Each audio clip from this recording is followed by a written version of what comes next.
Hey, we're on Spotify. Oh, are we? We are on Spotify. Hell yeah. Phil gave me a shout this morning and said we're on. So, like, I did look for it on my phone this morning and I couldn't find it, but then I realized I was typing. I know, it's not a good sign, is it? I was typing the Scott's bass lessons is all one word. You have to have it separate. So Scott's space, bass, space, lessons. So Phil's having a look into how we can fix that and if we can sort of like add a tag or something like that so it actually comes up and people can find us. But yeah, it's amazing actually. I looked at it, I was like, holy cow, we've done like 100 and we've done a lot of episodes. I know, because there were but, we've done like 5, 6 maybe. But, in total. Yeah, we're in our infancy. But yeah, I mean, I remember listening to the SBL podcast. Like that was, that's something that... Oh, really? Yeah. Oh, dude, of course. I remember when you were doing it, and then did Nick take it over for a little bit? Nick did it for a while. I can't find it for whatever reason. Yeah. Anyway, I remember all that. Yeah, Nick took it over because I did 52 episodes, and then just after I did 52, I just couldn't do anymore. I was just totally burned out because I decided, for whatever reason, to make it as complex as possible. And I was like, oh yeah, let's do a podcast. But yeah, let's do a video podcast where we actually have to film people. And then just because I like making things even more complicated, I was like, oh yeah, and let's try and do it so it's really great quality video. So I'm going to fly to Los Angeles. What was I thinking? I'm going to fly to Los Angeles and record these interviews with people. So I flew out to LA. That's where we interviewed like Ricky Minor and Sean Hurley and like a bunch of those guys out there. Andrew Goucher hung at Andrew Goucher's house in LA when he was down there. Crazy. I'm not sure. I think he's living up in Seattle now. But that was really great. And then we did Anyway, so I did 52 and I was just utterly just burned out after that. And I was like, Nick, take it. So then Nick did about 52. And then I think he was roasted as well. He was like, Scott, take it. Yeah, and then I actually did, but we took because it was a weekly podcast. We were releasing them sort of like pretty much every week, and then we sort of like dialed that back to like one a month. So we did one a month, and that was fine actually. And we've done some great podcasts like that. And if anybody's not listened to them, you can obviously find them on iTunes and now Spotify. They're all on Spotify, and we've interviewed over 100 people, but they are kind of sort of like biographical interviews of legends, basically, like sort of like. Take Ricky Minor, for instance, who is the bass player he was the bass player for Whitney Houston. Yeah. He did all of the stuff with, what was that TV show that he was the musical director for? Oh, was it The Voice? No, it wasn't The Voice. It wasn't The Voice. It was the thing before The Voice, wasn't it? With Ryan Seacrest on it. Oh, was it? Oh, geez. It's like, I need to drink more coffee. I'm like, was it America's Got Talent or was I think it oh no, it wasn't America's Got American Idol. It was American Idol. So with Simon Cowell and the gang. He was the MD on that. So I interviewed him. I actually interviewing Ricky Minor was amazing. Like it was amazing, just because he's just got this bonkers amount of people that he's worked with in the past, obviously like starting with, he didn't start out with Whitney Houston, but he did like that session, like what was the track called? I Will Always Love You, like that track. He played bass on that. And I sat in Ricky's studio, which was amazing. Like I sat in his studio and played the Ken Smith that he recorded that bass. I was like, this is so cool. Yeah, so cool. I sat and played that Ken Smith. It was really great. And what was really interesting about Ricky is he's got really fantastic business sensibilities. It was instantly understandable why he is where he is, like why he has been that successful. The people that he worked with, he referred to them as his clients. Like Mariah Carey, that's my client. Whitney Houston, she's my client. I'm here to serve them. It was very much coming from that kind of sort of like service mentality. And he just had a great, vibe about him, super professional. But when, and we actually did this whole kind of sort of like biographical interview about his past. And then, unfortunately, after the interview, we then went through to like his bass room in the studio, like the live room of his studio, and he started getting out all of his basses. It was only then that he suddenly turned into like a 14-year-old guy again. Oh yeah, it was like right. He was so geeky about it. He was so enthused about all of the different basses, and cool. it was just a great reminder that whoever people have worked with, they're still inside. They're still like geeky 14-year-old that's just like, oh, check out this bass, it's so cool. Yeah, and it was just it was great. And I'm sure you find that too in people that are really successful. That fire is still in there. Or I hope that that's true. That people that have done a bunch of things, and even if they're very professional and they refer to, their people as clients, like I hope then that they still have that fire burning inside, that when you open the bass case, you're like, oh man, this is like, this reminds me of being a kid. And that I think carries you so far too, just the passion for it. It's energy, isn't it? For me, it's like energy. I'm just like, I find it really hard. Like, I find it really, really hard to be around people that don't have like good energy. Yeah. Like, I feel like I'm getting polluted. Do you know what I mean? I'm like, oh no. I can't remember what sort of like, there's a superhero movie and the black like moves over his face. Is it like a Spider-Man movie and he's sort of like the black's taking over his body? Like that for me. Is it Venom? It's like Venom's taking over his Spider-Man's body, right? And his body's turning black. That for me is people with bad energy. And I think that I'm real sensitive to it, sensitive to it. I love people with great energy. And on the flip side of that, I really don't like to spend any time or much time with people without great energy, because I feel it affects my energy really badly. Now, I'm not saying anybody else should be like that. I'm just like, personally, this is just sort of like a personal thing for me. I just need to be around people with great energy. I found that to be true too. I have been in relationships with all kinds of different people along the way, and there are some people that when they come into a room, really brighten up a room or make it feel like a welcome place. And they're even sort of maybe reaching out to people that don't feel like maybe they belong. And then there are people that come into a room and can just shut it down. Yeah.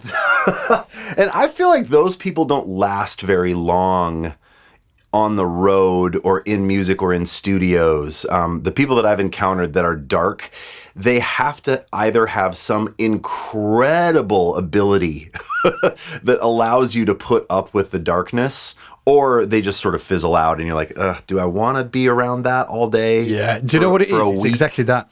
It burns out, doesn't it? Like, I think that those... It does for me, like, even if they have that, because I've come across characters in my past that have got amazing talent, just like, superhuman talent. And I'm kind of just overwhelmed by it. I'm just like, wow, this person, they're just so talented. But after a week, the sort of like the vibe really, really starts to take its toll. And I think that, it's definitely a thing. And I think that people have different levels of, I guess, abilities of working with that. Some people are actually probably quite robust in terms of working with people with that energy. I think that that's true. Super sensitive to it.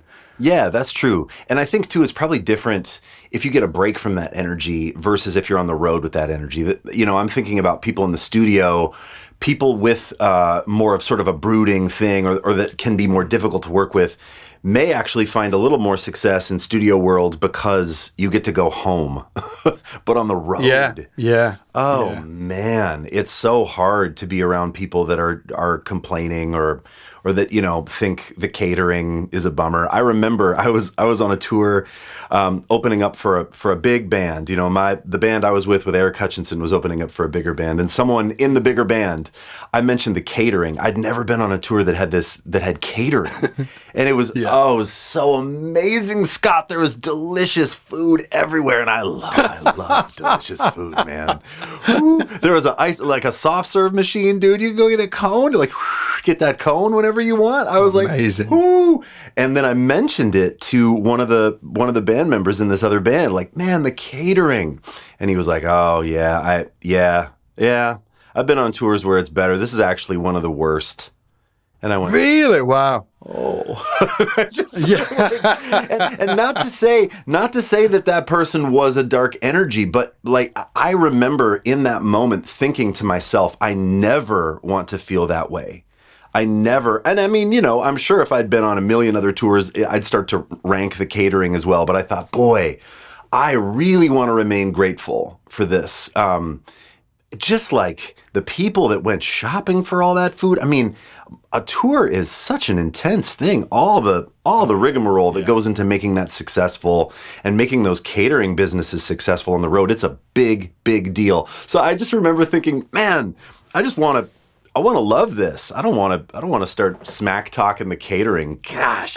But have you had any experience where it's been like the opposite? Somebody's been too much, like, I'm not going to say happy. The energy's been like quite full on. Yeah. I mean, I wonder if I have been that guy sometimes. Yeah, well, this is exactly why I'm asking, because I think that I'm a little I think that, somebody's probably... It's great. Hey, fellas. Yeah, exactly. I mean, like, I'm definitely that guy, and I think that, maybe the guys are a little darker. Maybe they're just thinking, like, you guys annoy us as well, So dude, that is great. That's a great point, because I feel like I'm pretty enthusiastic, like at a baseline level. But then when I encounter people that are even more so than I am, I find that I then go underneath it. I don't try to top it. I go like, this is going to be this is going to be the crazy guy on the tour, huh? I guess I'll go underneath, and I find that maybe I it's because you're used to being, maybe you're used to being the guy. I mean, of sort of like the high energy guy. Yeah, so when somebody comes along that's super, I'm trying to put myself in that situation, and I think that, like, thinking back, I definitely have had a similar experience in that I probably won't be myself as much. I won't be as sort of like full on as energetic, because I think that part of my looking at why I do that and why maybe my baseline, pun intended, why my baseline energy is quite high is that I kind of want to enthuse everybody. I'm sort of like, come on, let's be enthusiastic. Rah, this is amazing. Exactly. And I just think, and if somebody else is doing that, I think that it's like, hey, that's my role. It dislodges me a little bit, But I think that this happens in relationships as well. Something I've noticed with my wife over the years is that if she is in a kind of sort of like a bit of a grumpy mood, not directly with me, but just sort of like she's feeling a bit grumpy for whatever reason, I will sort of like try and combat that and go the opposite. And here's the deal. She does the same. It's this kind of sort of like flex, isn't it, in terms of how we interact as humans. And I think that if anybody's just wondering how the hell this actually pertains anything to do with being a musician, it really does, because as Ian was saying, when you get on a tour or you are working in a band, if you haven't got the right vibe or the right energy and you're not sensitive to that, you are totally screwed. You are going to, you're going to be out, however talented you are. We could, and I assume we know multiple people where this has happened to. Their talent has been, or their skill set has been absolutely on point, if not sometimes over where they need to be. Sure. But they just have been let go because their vibe's not been right. Exactly. And I love your point too. Like, here we are, kind of the chipper guys being like, the dark energy guys have got to go. And maybe, and then there may be some like cooler cucumbers out there that are going, oh man, these like, these guys are just going to bring this, like, this sunshine shit around here. I don't want that. So, I think it's for sure goes both ways. And I know we wanted to talk today about the times we got fired, right? Yeah. And this episode is all about getting fired. Yeah. And this discussion is really reminding me of the most recent time and that I got fired or didn't get an opportunity, and it was all about vibe. And check this out. Was it vibe? Yeah. Yes. I got an opportunity to audition and play about 4 shows with Gavin DeGraw. He's a singer-songwriter in the States. And the first gig was opening for Billy Joel at Target Field in Minneapolis. So Amazing. 30,000 people, biggest show I've ever played. No rehearsal. There was a sound check gig. And I got the referral from my good friend Steve Gould, great drummer. And the band is killing. Gavin is an incredible talent, and the band is killing. And Was Steve on it? Steve was not on it. Steve had been asked to do it, but he ended up doing another thing, and there was another drummer, a great drummer named Mike. Can we just have it like interject here that Steve Yes. Gould is such a great player? Yeah, dude. He's incredible. Steve Gould, he's incredible. He is incredible. Do you know that he just started a podcast too? His podcast he did, and it's great. He's such a thoughtful guy, smart. We should get him on here. Oh, it'd be He should be our first guest. Let's get Steve on as our first guest. He's awesome. He would love to do it. I think he'd love to do it. Yeah, it'd be great.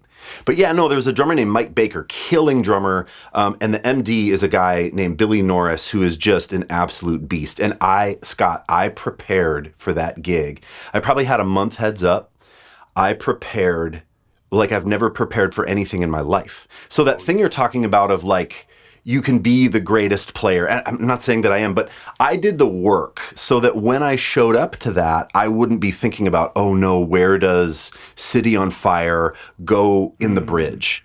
I knew I had sounds dialed in. I was ready to roll. I had even done this thing that I preach a lot called Gig Simulator, where I stand up, I put on the clothes. So I'm in the jean jacket or whatever I'm going to wear, and I turn it up loud in my house, and I pretend that I'm on stage. I move, I sing BGVs like I was singing on that gig too. Yeah. I mean, and I probably put in, I don't know, 100 hours, maybe more, just working on that set so that it felt great.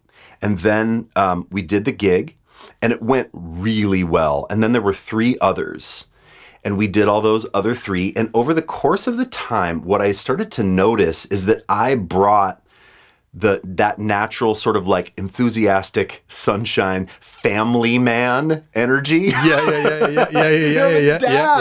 Dude, that first gig, I mean, my family came back. I was like, hey, let me introduce you to the kids. And hey, look, like, not that no one was rude. Like, Gavin was really nice to the kids. It just, I got the sense kind of even early on that like, none of those guys were married at the time. No one had kids. And I was like the odd man out. They also wanted to go like to a steakhouse and drink and like have a good time afterwards. And I'm not like, I'm happy to go eat a steak, but I don't drink. And so there's that. I just got the sense that they wanted somebody that they could hang with that was going to like connect to the pack. And I was kind of like, hey fellas, like, hey, I'm trying flatwounds on my bass today. And like, I'm going to FaceTime with my kids. Got it. So like basically there was like a cultural mismatch in a way. Yes. Or maybe not cultural, but just where you are in your life, where they are in their lives. Just that's how it felt to me. Now, maybe they'd say something different. Maybe they're like, oh, that dude couldn't, but I felt like I couldn't have played the set any better. And it was really then... And so at the end of it, I was wondering if I was going to get the offer to be the full-time bassist, right? And I didn't. And then I remember they came through Minneapolis, and I went to see them and hung out with Billy, the MD. And then one of the crew guys who I had really connected with was like, hey man, are we going to see you in the... Sorry, when they came through Minneapolis, they were doing it as a trio, right? So it was just drums, guitar, and Billy, the MD, is a killing bass player as well. Like, frighteningly killer. Actually went to school for upright. And one of the crew guys was like, when it goes back to full band, man, are we going to see you? And I was like, I haven't heard about it. Yeah. And Billy, yeah. and I remember Billy was like, oh yeah, oh sorry, yeah, that's going to be this other guy. And then he was like, yeah, man, I'm so sorry it didn't work out. And I was like, oh dude, it's all good. And he sort of alluded to like, yeah, kind of like an energy thing. Like they wanted like this alpha dog pack of dudes, you know? And I was kind of bringing the dad energy. And the interesting thing for me is I remember how much, even though I knew that was the case, I remember how much it like hurt, or how much it like affected my self-confidence of like, oh geez, I wonder if I need to act a certain way, or I wonder like if I'm going to get the gig, like I better do this or that. And that's honestly what pushed me into this idea of really doubling down on who I am versus pretending, versus like, okay, not going to talk about my kids, and I'm going to, like that would be preposterous, and I don't want to live that way, like, so what it did for me is it really moved me into the space of really actually doubling down on what I want to do versus trying to be every man or trying to get that gig. And I think that sometimes you're just not the right fit, and it's okay.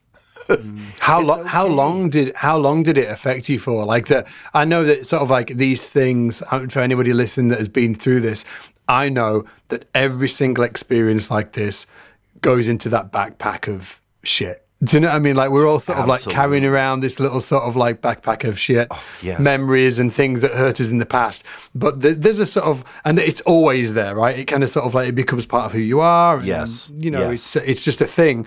But there is kind of like a life cycle, not a life cycle, but a lifespan to how far it really affects you. Sort of like in terms of that experience, and in terms of like knocking your self-confidence or making you question, yourself in multiple different ways. How long did that last? Was it a week? Was it a month? Was it 6 months? I mean, I think I still think about it, honestly. I don't know that it ever goes away, but I have turned it. I definitely don't.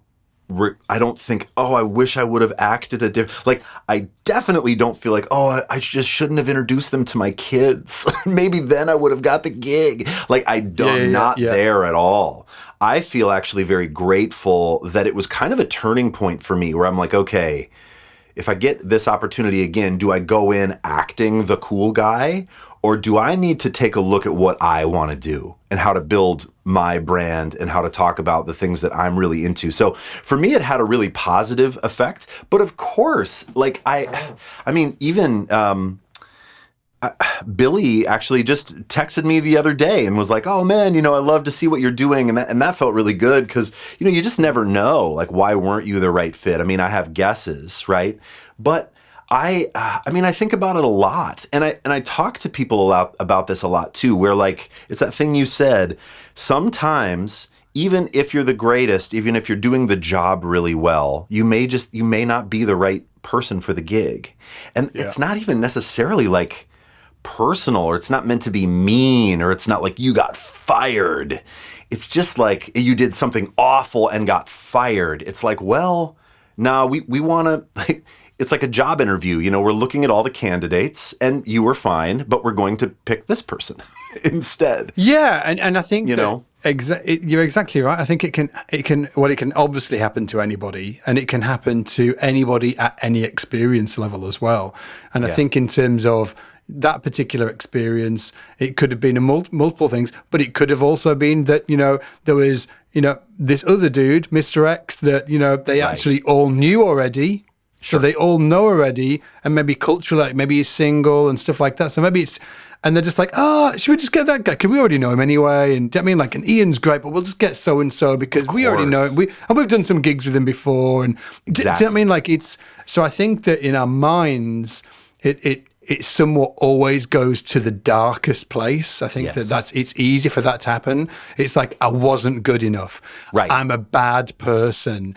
I wasn't the right vibe. Therefore, right. I mean, everything. It's not, we don't, in general, and I think that we somehow need to, and on my list, I actually made notes for notes about this show and stuff, and the bits that I wanted to touch on.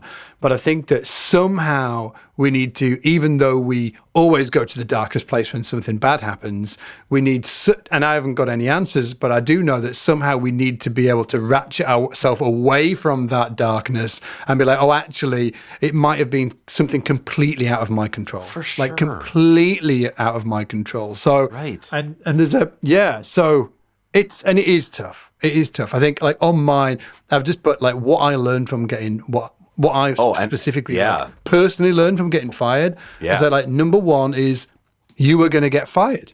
Right. The end. Do you know what I mean? Like whoever you are, you're going to get fired. And hopefully no matter sort of like what. Because that means you have opportunities. If you never, ever get fired, it means you're not doing anything, right? You're not doing enough. Yeah, exactly. Right. Yeah. So you're going to get fired no matter who you are, no matter what your skill level, you're going to lose the job at some point in terms of your playing, depending on sort of like your vibe, your energy, your playing ability, your playing style. Your playing style. And I say that because, I have definitely done stuff in the past, and I've been in sort of like a whatever phase. Let's say I'm specifically thinking about this one time. I was in sort of like a Willis phase. I'm sort of like listening to a lot of Gary Willis. I'm doing that thing. I'm like, oh yeah. And I went on this gig, and the drummer could not have roasted me more in the break. He was just like, what on earth are you doing? Like, and it was so. And just for context, this was not like it wasn't sort of like a corporate do. It wasn't like a pop show. This was kind of sort of like a cool band in a kind of sort of like improv style setting. But what he was hearing in his head was nothing to do with what I was playing. Now, put me in another gig, and somebody else might have been loving me. They might have been like, yeah, he's got a real Willis vibe going on. That 16th note funk thing is doing. Yes. But this guy was like, in his mind, he wanted somebody like, I'm trying to think of somebody just sort of like for context for people. He wanted somebody like, oh, that's a really bad example. I was about to say Paul Jackson. He didn't want Paul Jackson. He maybe wanted somebody like somebody to just sit on the same bass line all night long. That's what he wanted. Right. Yeah. So, it could be it could be vibe, it could be your playing level, it could be something completely out of your control, or it could be like you are just stylistically completely wrong for the gig. I ended up on a gig, like a salsa gig, and I can remember just thinking, wow, I'm really not good for this gig, because these guys need to play the same thing. It was like a traditional samba as well, like traditional like samba band. We've got the whole, all the percussion section and stuff like that, and I did it. But it felt very uncomfortable for me to play like that. It, like do this D minor tumbao or whatever, whatever you're doing, do it for like the next 12 minutes and don't move from it. I was like, lock it down. Lock it down because it was like super traditional. So that was like number one. You're going to get fired at the end at some point. Number two is you are going to be constantly underperforming in terms of where you want to be as a musician. Constantly. I don't think anybody ever is sort of like, there's nobody that really cares about their playing and doesn't feel that they can get any better. I mean, we were always sort of like slightly like, oh. Well, we should be. We should exactly be, right? Yeah. But it's kind of like an uncomfortable place to be, though, isn't it? It's constant. It's constant discomfort. Yeah. Right? Because you're always like, oh, if I could just. Oh, I wonder. I need to work on. But I think that place of like always striving is really good and really healthy. And even that place of I need to work on this, or oh, maybe I'm not good enough. That place is actually means you're a healthy person, and that you've gone past teenage delusion into this thought of, right? Because sometimes, I remember thinking as when I was a teenager, I started to be able to slap something. I'm like, oh, I'm the baddest. I'm the baddest. And then the Dunning-Kruger effect, yeah. And then I see, then as you grow and you start to see other people doing amazing things, you start to go, oh, I'm not the baddest. I mean, and now kids can see, yeah. you know, I mean, anybody coming up can see Instagram and you know right away that you are far down the totem pole in terms of the best. And then it becomes this human characteristic of like striving, right? And hopefully finding that balance, not comparing yourself and just getting crushed by the comparison game and the comparison robbing you of joy, but to let that comparison fuel your desire to get better, to move into the things that you want to do. I think it's actually really healthy.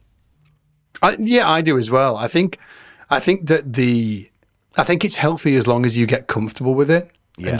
And you have a healthy relationship, and maybe sort of the first stage of that is just accepting that you are always going to be underperforming in terms of where you want to be. You're always going to be slightly below. You're going to be like, but then actually having a healthy relationship with that feeling is key.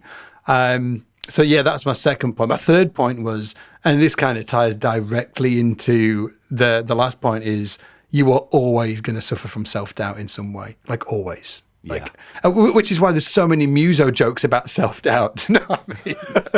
Like there was a great meme. I can't remember what the meme exactly was, but the headline was something like, you know, it was sort of like, how do you divide up an hour of practice? It was like 10 minutes spent on scales, 10 minutes spent on technique, 10 minutes spent on this thing, 30 minutes suffering from crippling self-doubt.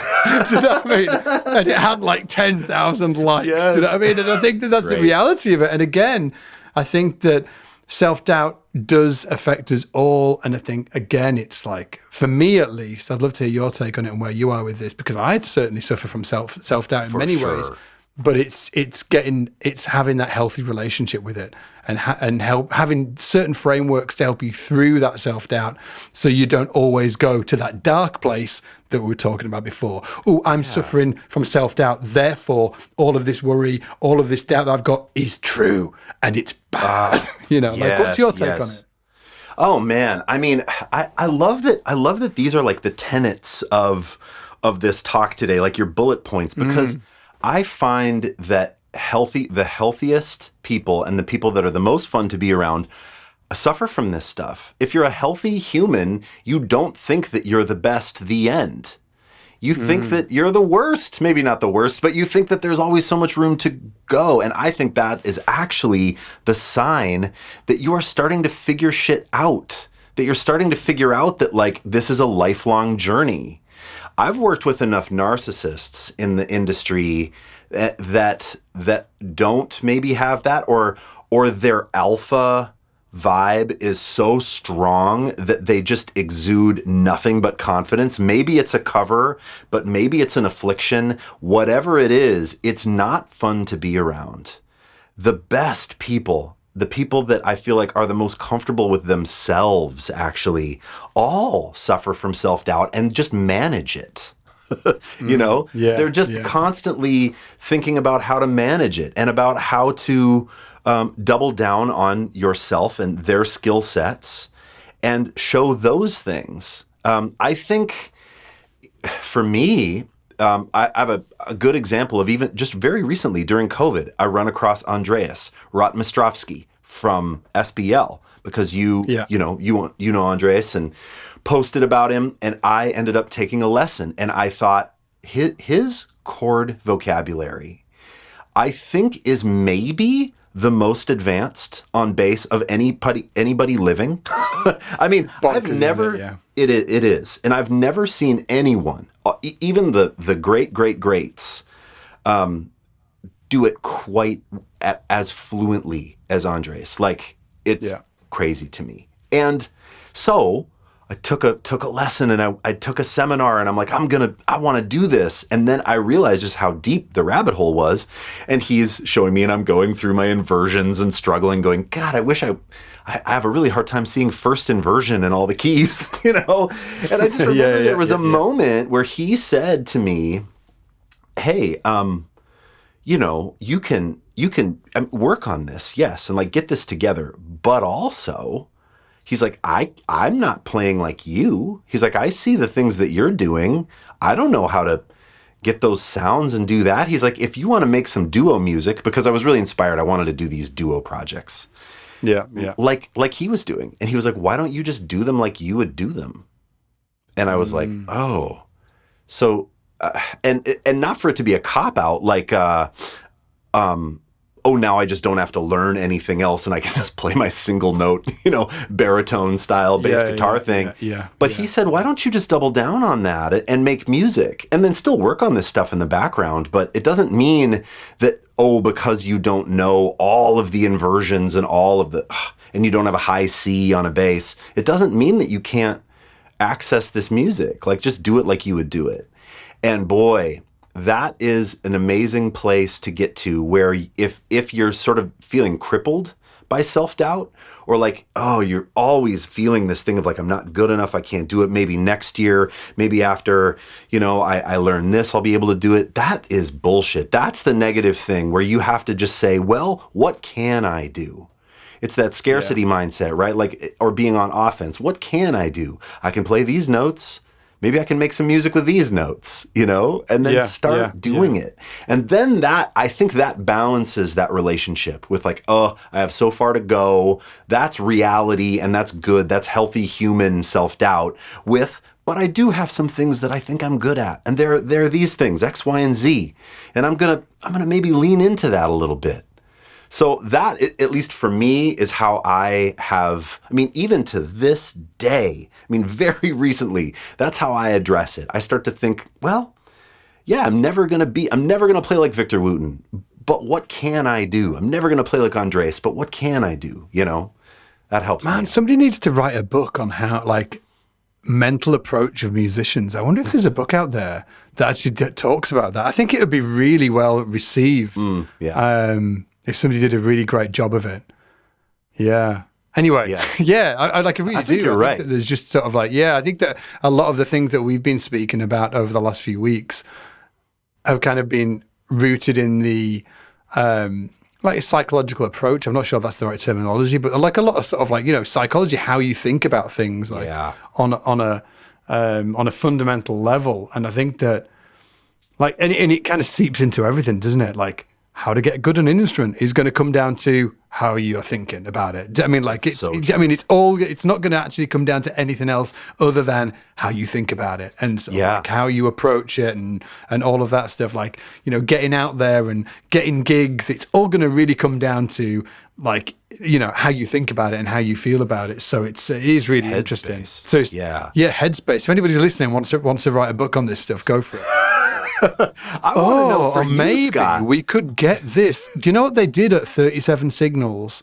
Tell me. There's a company called 37 Signals, and which is also if anybody techie listen to this, you'll remember 37 Signals, which obviously turned into Basecamp, the company called Basecamp that a lot of digital entrepreneurs know. And they actually wrote a book, but it was based off loads of kind of like short essays, and they got somebody to actually pull those short essays into to pull it together into a book. Maybe we could do that with the podcast. Maybe we could pull all of these ideas and ramblings and something into a book. Like, sort of like, I don't know. Anyway. I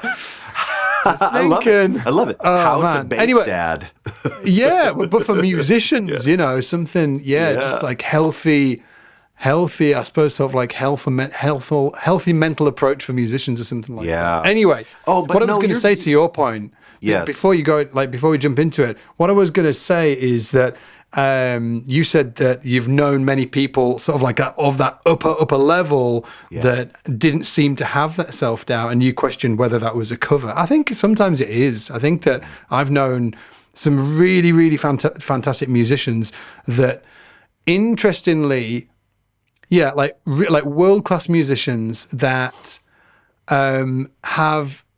I've hung out with, and talking about that dark vibe that we talked right at the start of the podcast, we talked about having that dark vibe, that have had a little bit of that dark vibe going on. And if I had to take a stab in the dark about where it was coming from, it was probably self-doubt. Sure. It was like just sort of like, maybe not a dark, but just like a different energy. And I think that doubter's drive and that energy, which is bonkers because there's a few people coming to mind, and they are literally the best in the world at what they do. But, you know, and on the flip side, I also know and have, you know, hung out with and had, you know, conversations with some really fantastic top of the game people that are just seem like the most chilled people on earth. Yeah. I mean, and just like, so for instance, the person that jumps to mind right now is John Patatuchi. Like I've had several conversations with John because he's been recording a bunch of stuff for SBL over the last few months. And every conversation I have with him, I'm just like, oh, he's just such a good dude. He's just sort of like, he's just like full of himself. great vibes, knows himself, loves his family. I mean, we're talking about the kids, you know, and he's telling stories about when he was on tour with whoever sort of like massive name, or when he was doing some sort of like film session, and it just all comes from this really fantastic I love place. that. So I think that there's it isn't, you know, you can't can't speak. Compartmentalize. That's the word I was looking for. Yes. You can't compartmentalize these kind of specific things to a level of player. I think it affects all players for sure. You know, and the thing that jumped to my mind too is when I did that deep dive on Graceland, the Paul Simon Graceland on Bakiti Kumalo's playing. Like he is such a legend to me and has such a unique, distinct voice, and his playing on that record is fabulous. And I got to speak to him on the phone, and I'll never forget. He called you, right? He called you, right? Yeah, I have a voicemail saved on my phone where he's like, hello, this is Bakiti Kumal. And he was like really trying to like say it clearly for me. I'm like, I know who you are. It just was like so. But he said this thing, you know, I asked him a couple of questions. I said, would you mind? There have been a few things that I've always wanted to know. The one thing I got to tell you, Scott, this is so cool. I said, diamonds on the soles of her shoes. That line you play when Paul goes up into that falsetto, you play this incredible like counterpoint line on fretless. That thing, yeah. It's the greatest. It's one of my favorite like bass melodies or fretless moments ever. And he said, "Oh, that's Zulu." And I said, "What do you mean?" And he said, "Well, where I grew up, you know, like Zulu is like you know, like traditional African singing. And so we were thinking about getting a Zulu choir, and this was before they worked with Ladysmith, Black Mambazo. Yeah. And so Paul was saying something about like wanting to have someone sing a melody in between those spaces. And he said, oh, maybe something like this. And I just played something kind of as a placeholder. Yeah. And then it ended up staying. And I said, oh my God, amazing. That's so cool. I said, but how, but like, why those notes? Why those rhythms? He said, well, just like maybe you have folk music in your country that would lead you to certain things. That's just, it's Zulu. It's the sound of the country. It's the sound of the language. It's the sound of the music. It was just awesome. And then he said, I said, well, it's legendary, and I can't believe I'm even speaking to you about it. And he said, well, I can't believe I'm speaking to you about it because I see on your channel, you have guys like Victor Wooten. And I said, what do you mean? And he said, well, you know, I see that, and I think, oh, they would never want me. And I thought, so interesting, isn't it? Yeah. Yes, yeah. We all suffer from it. I mean, here is a man that is legendary, and like such a singular, interesting voice on the instrument, comparing himself to Victor, thinking that SBL would want nothing to do with him because he can't, you know, double thumb like Victor or whatever. It just really, I'm like, wow, everybody has this. One last thing about Bakiti. Check this out. 2 basses sitting on the wall. One's fretted, one's fretless. As a teenager, the fretted bass is $40 more. That's why he buys the fretless. Is that why he buys the fretless? Wow. Yes. That's amazing. I've heard some great stories about Bakiti. Like one of them, I'm going to butcher it, so I'm not going to tell it, but it's a fantastic story that I will ask Nick about. So Nick's one of the production managers at SBL. And and knows Bakithi really well, because Bakithi went out to Warwick Bay Stay, which was where the first time I met him, and Nick organised a lot of that. And Nick was telling me this great story. I can't exactly remember how the story goes, but Bakithi basically got lost in the jungle. Oh. He got lost, and his family thought he was dead, for months. Yeah. Oh, are you? What? Oh no, I'm not. When I think it was when he was a kid, he ended up in some different village or something. Didn't know. This is old school. Do you know what I mean? Like, he got lost in the jungle or whatever, but managed to make it back home. And from memory, it was like a few months after when he got back home and his family thought he was dead. Again, take that with a pinch of salt, but I think that was the story. I will confirm that with Nick, but it was bonkers. It was a crazy story. And then the other story that I've only heard him talk about once, actually. Love to get him talking about this on camera. Is that when he learned to play the bass, he didn't learn to play it traditionally with his hand underneath the neck. Oh, because he didn't. Do you know this story? No, I don't. Oh, this is great. So he didn't traditionally learn like that because he didn't have anybody to learn from. So he actually played all the time with his hand over the top. Yes, over the top of the neck. And that's how he learned to play, to the point where it actually felt more comfortable, like he was playing pro like that. So when he got on this Paul Simon gig, Paul Simon used to tell him off to play like this with his hand over he used to say, hey, make sure your hand's underneath. So I heard this great story of him telling this story of how his hand used to get tired when it was underneath, like a traditional bass player. Yeah. So when Paul Simon wasn't looking, he'd start playing, he'd flip it around the top and start playing like he used to when he was a kid, when he learned. Oh, that's amazing. Yeah, that's amazing. Right? It's so, and what an incredible, just an incredible story. I mean, he was telling me too about during apartheid, like he found shelter in music stores. Like he would go in when things were bad on the streets, he would go in and like hang out in a music store until they booted him out, and then he would go find another one. But and then he'd be playing basses, I guess, like this all the time. Yeah. And oh man, wow. That's incredible. It's cool, isn't it? Yeah. Anyway, I couldn't believe. You go. I just couldn't believe that he shared, just to bring it back, I couldn't believe that he also felt this imposter syndrome or self-doubt, or like, oh, why would they want me? I'm not as good as, and he's, one of the singular like voices in the world. So yeah, everybody feels it. If you're a functioning, healthy human, you feel it.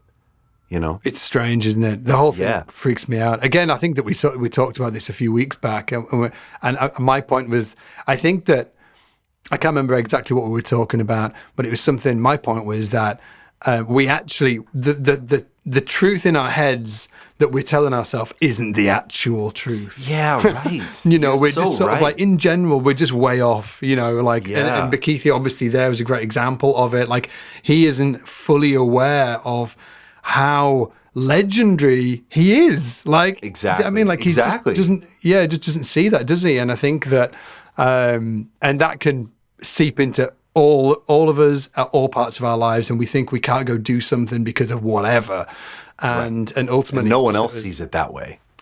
Nobody else sees it. Yeah, we just sort of like we see our life and the possibilities of our life through this very particular lens that only we have, and a lot of it is actual total BS. It's just sort of like self-talk, negative self-talk that stops us doing stuff. Interesting stuff. Like, I'd love to hear about when I've written down a few of the times that I've got fired. And I want to know. I was just gonna say the same thing to you, man. I feel like I've talked a lot. I would love to hear.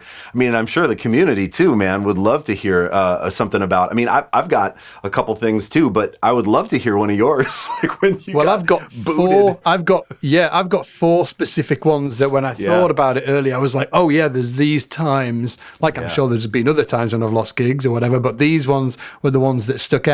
And interestingly, your story, the first story that you spoke about was, I got fired, or I didn't get the gig, and it wasn't based on my playing. Yeah. Well, the first time I got fired was based on my playing. In fact, the first time was, And then the second time I almost got fired was, and then the third time I almost got fired was all based on my playing, which it's going to be really interesting. So the first time I got fired from a gig is when I wasn't like a professional bass player. I'd picked up, just for context, I played guitar, started when I was like 13 or something like that, played electric guitar, did all of the Steve Vai, Van Halen stuff. That was my bag. Yeah. And I've got some funny stories. But anyway, not to...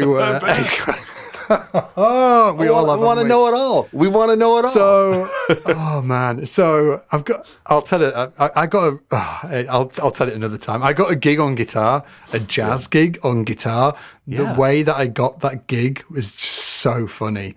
Tell it. Shall I tell it? It's just yes. Okay. It just shows. This is brutal. This is the whole podcast, crew. And this is not getting. This is, It just it just when I was speaking about playing guitar, it just popped into my mind. So I'm just going to set the stage a little bit. This isn't about me getting fired. This is about me just sort of like how much I will wing things certain times. Just to sort of like achieve a goal, right? Yeah. So, and the goal here was that I moved out of home when I was really young. I was about 16. And for anybody listening that moves out of home when you're 16, basically, you're a child and you have no money. So, I mean, like I was so poor. I just didn't have any money. So I'm living on my own. And this guy I know said, there's like a corporate event going on, and they're looking for a jazz guitar player to do the sort of like opening of this BMW car in the city where I lived at the time. I was like, fancy. So the first thing I thought was, I might get paid. I need money. I really need money. Okay. Yeah. So I was like, I play jazz. He was like, oh, really? I was like, oh, yeah, I play jazz. And I play no jazz. I play no jazz. And he was like, oh, okay. And he's like, well, I know the manager of the car, the BMW garage that's doing the opening of, I can't remember what model of BMW it was. Yeah. And he was like, do you want me to pass on a demo tape of you playing so you can just like take a listen of you playing jazz guitar? Yeah, quote unquote. I was like, yeah, sure, man. I was like, I'll get you one in a couple of days. Yeah. So went home and I was like, I can't play jazz. I'm sure I can learn how to play jazz, but he wants this demo tape in a couple of days. I was like, okay, I'm going to have to just go rock bottom here. I went to the library and I went to the jazz section and I looked for pictures of an album, tapes. This is tapes. Remember, I was 16. Yeah, sure. I'm looking for like pictures of a jazz album with a jazz guitar player on the front. Just like anything you can find. Anything. So I found the tape. I went home. I you could copy tapes. So I copied a couple of tracks off this album. Yeah. And I gave it to this guy and I was like, here's my demo tape. You just straight. Dude, listen, I thought you were about to tell me that you took the tape home and you transcribed. Nothing like that. Nothing. You just dumped it.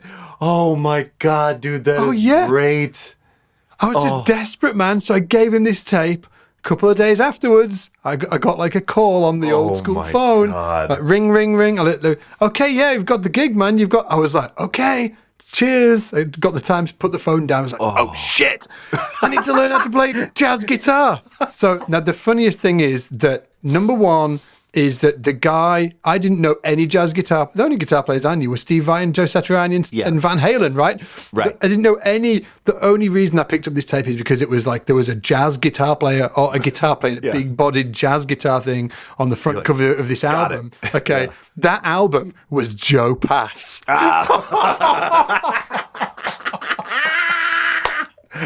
I mean, legendary. Like, so you're like, you gotta learn. They must have been, Oh, they're like, this dude kills. He must have just been like, this guy's frightening. Yeah, so. God. And then you had like an afternoon to learn how to play like Joe Pass. I had a couple of weeks. And you didn't get fired from that gig? I didn't get fired, but in all honesty, I definitely think if that was a repeating gig, I would have been fired because I didn't have any clue what I was doing. Right. And I can always remember like being in this really fancy BMW showroom, and they put me on a podium. Like I was on this sort of like podium in the middle of the showroom, just me. My very non-jazz guitar, which is like probably an something Ibanez, like an Ibanez or something like that. I think it was like a Jackson or something like that. Oh, and I was just like perched on top of this thing, trying to play a jazz guitar. And hey, you know, it was. If I could rewind the clock, I'd just do it again. I just to do it, man. It was just so like I felt really guilty about it. Obviously, I know it was wrong to do that, but just at the time, it was just I was just desperate, and I did learn something from it. I kind of learned that, you know, sometimes you've just got to push the envelope and take the job, even, you know, even if it's moralistically not the right thing to do. Anyway, no, hold on. I am not ready to move on from this. I am not. There's no anyway with you, Divine. So hold on. In the weeks that you were going to do the gig, okay, you submit Joe Pass. Joe Pass gets the gig, but Scott is going to show up, right? Yeah. Did you feel, oh my God, I've got to learn how to do some of this? Like, what did you play at the gig? I did get some. I got some lead sheets together. Right. Yeah, I know, because you're a Boy Scout, man. You're always prepared. But you know, my skill set let me down though. I was, you know, I got some lead sheets together. Yeah. But all I really knew how to do is play power chords on guitar. I only knew sort of like, you know, like how to play these really simplistic kind of chord voicings. So I just tried to do what I could and just get by. I could read as well, by the way, because I could play classical guitar. I started having classical guitar lessons when I was 13. So if anybody's listening and just thought it must have sounded dire, it probably did sound dire, but almost passable. Yeah, almost fake it till you make it. And I mean, I faked it, dude. They probably sold a few cars. There was probably some delicious hors d'oeuvres, a little ambience of Scott Divine playing that Jackson, playing some power chords over autumn leaves in the background, dude. I mean, hey, that sounds like a nice afternoon. I can remember.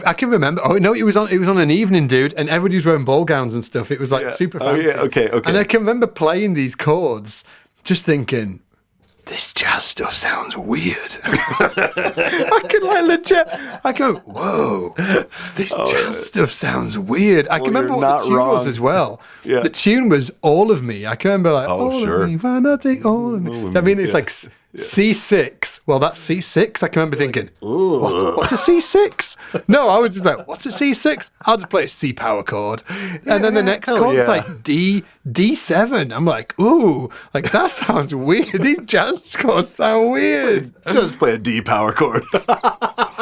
Man. Oh, this is my favorite. Oh, I love it. Sometimes you've just got to do it. I think that it was a little easier for me to do at the time because I had no clue who Joe Pass was. Like Joe Pass to me when I was 16, he could have been some dude that lived like 2 hours away that had like a tape in the library. I had no clue. Just an old grandpa guitar teacher. Yeah, like this guy's got a mustache. Like he must be a bit crap. Oh, yes. And the even funnier thing about it is I can remember listening to this tape thinking, dude, sounds a bit weird.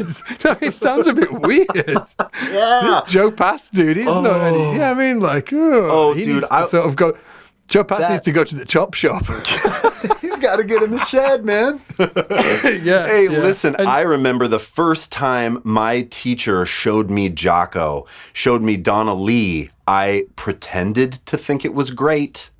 And I thought it sounded like a box of hammers falling down. Like, I just didn't understand. It was on me. I mean, you know, like, I got older. But I remember hearing it for the first time and looking at my teacher, and he was like, "You're right? Like this?" And I was like, yeah. This is... And it sounded preposterous to me. It just sounded like random noise notes, you know? The Emperor's New Clothes, man. Hand drums in the background, dude. was just Yeah, like, yeah. And it took me so long to understand that vocabulary. So like, and I mean, I'm still struggling to understand it, but I love that. I love like, oh, these chords sound terrible. Ooh, they sound weird. Yeah. This Joe Pass dude needs to go to the chop shop. If anybody's listening, and just for context, and you don't know who Joe Pass is, he's like probably like in the top 5 most legendary jazz guitar players to have ever lived. I mean, like the guy's bonkers. So yeah, just funny. Anyway.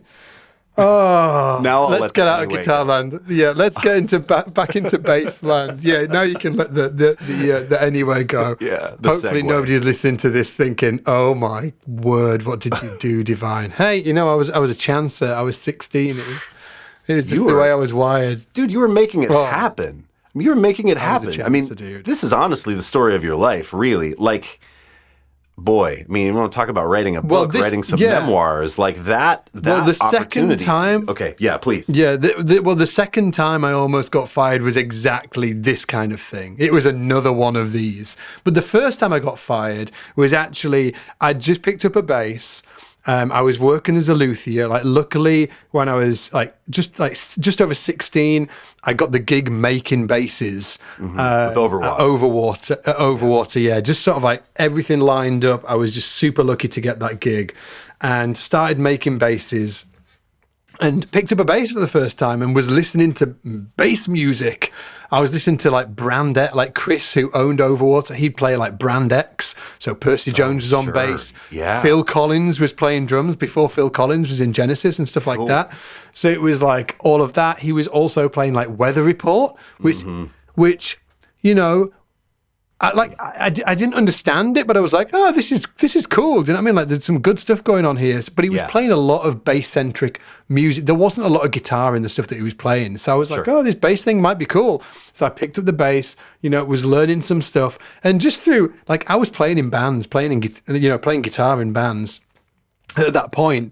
Like generally stuff like, if anybody's wondering what style, it was like a lot of Foo Fighters kind of stuff, or like Nirvana kind of stuff like that, or right through to more progressive, like Dream Theater-y, like full on kind of like progressive metal kind of stuff. That was my jam at the time. That was my jam. I've always wanted to say that. Yeah. That was maybe the first and last time that I've ever said that. Anyway, so and then like some guy came into the shop, and he was into the bass shop, and he was like, hey, we're looking for a bass player to do this folk band thing that we're doing. And I was like, I'm like a cool guitar player. And I was like, relatively okay on guitar. And I was like, well, I play a bit of bass.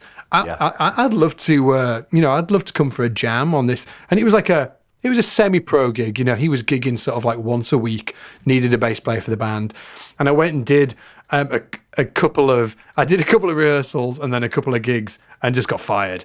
And I can remember even like being on the gig and just thinking, oh, this just sounds a bit weird. Like I didn't really, and it was absolutely me. So it was absolutely me. And if I had to figure out, well, I know exactly what it was. I just didn't know what a bass player did, because I've been playing guitar. I just picked up a bass and just thought, oh yeah, just like guitar with 4 strings. I didn't actually understand how bass functioned in music. So I absolutely got fired because of my skill level. And if I could go back in time, and what I would have said to myself is, hey, just go learn, 10 to 15 songs of great songs that are kind of known for bass. Just go learn them, and that will teach you how bass functions in a band. The role, off the top of my head, it would, right? It would have been probably like some Motown stuff or something like that.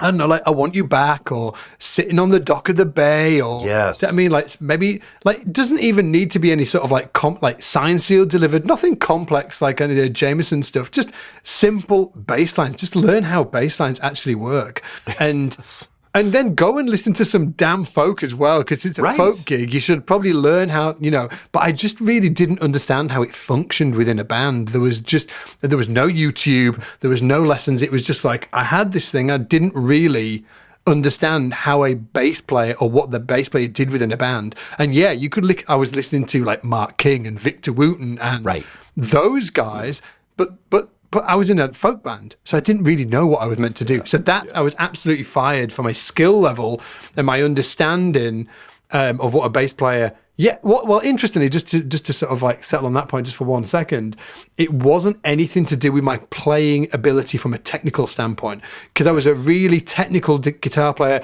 I could shred, I could play the Van Halen solos, and the John Petrucci Dream Theater solo. I could do all of that. So actually, when I sat down and played bass in front of this guy, initially when I met him, he probably thought, whoo, this dude's got chops, because I could actually play quite technical stuff. But on the gig, I was a disaster. Just didn't, just couldn't, and couldn't follow form either, interestingly enough, like song form. I had a real problems in understanding just song form. I've been learning these technical songs, but when it actually came to like 1 4 1 5 1 4 3 6 2 5 1, I didn't really have any of that understanding down, so that's why I actually lost that gig. So that was the first one. The second one, it was my first pro gig. And somebody turned up to the shop and they were like, hey, I've got this health issue. I'm a bass player in a theater, which is local. It's like in the theater pit. Yes. And we're looking for a bass player to cover me, and they need to start in like 6 weeks time or whatever it was. And it was a phone call, and the Chris, who owned the bass shop at the time, said, "Oh yeah, there's a young guy here who plays bass. He could do it." Now, interestingly, into the fire. He threw me into the fire. I was really a bad employee at this point, because I was just sort of like a little bit of a mess, different story to go into, but I was just a bit of a mess, and he was probably thinking, he wasn't going to fire me or anything, but he was probably thinking, I need to get this guy on the road I need to put him on a solid road to something that he can build towards. And making basses probably isn't it. Right. So this bass player came to the shop to hear me play, and he put these like pads of music down in front of me. Oh my word. It was just it was a disaster. It was a disaster. Yeah. And this guy was desperate. Like his lungs are collapsing or whatever, like something. He needs to go into hospital for this operation. He needs a sub he doesn't bad. He needs a sub real bad. Yeah. He puts these charts in front of me and he's like, can you read them?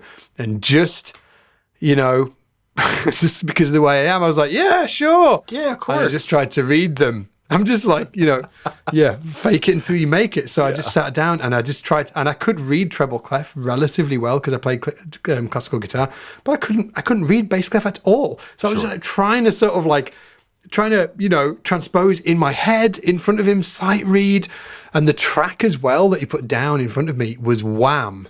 It was a Wham tune. Do you know Wham? Of course. Like George Michael and it was Wake Me Up Before You Go Go. That like is an intense bass line too. Yeah. Well, okay, so he puts this in front of me, and I'm just like, come on. I didn't even know the track as well, and I just fell to pieces. I was like, oh. He just stopped me after about 8 bars. He was like, it was really uncomfortable. Right. And I can just remember it like being really uncomfortable, and he was like, look, I'm going to come back in 2 weeks and see if you've made any headway with this. And he must have just been so desperate. So anyway, he goes away. I practice just every waking hour. He comes back in 2 weeks, and I've learned this stuff enough for him to sort of like give me a shot. Yes. Okay.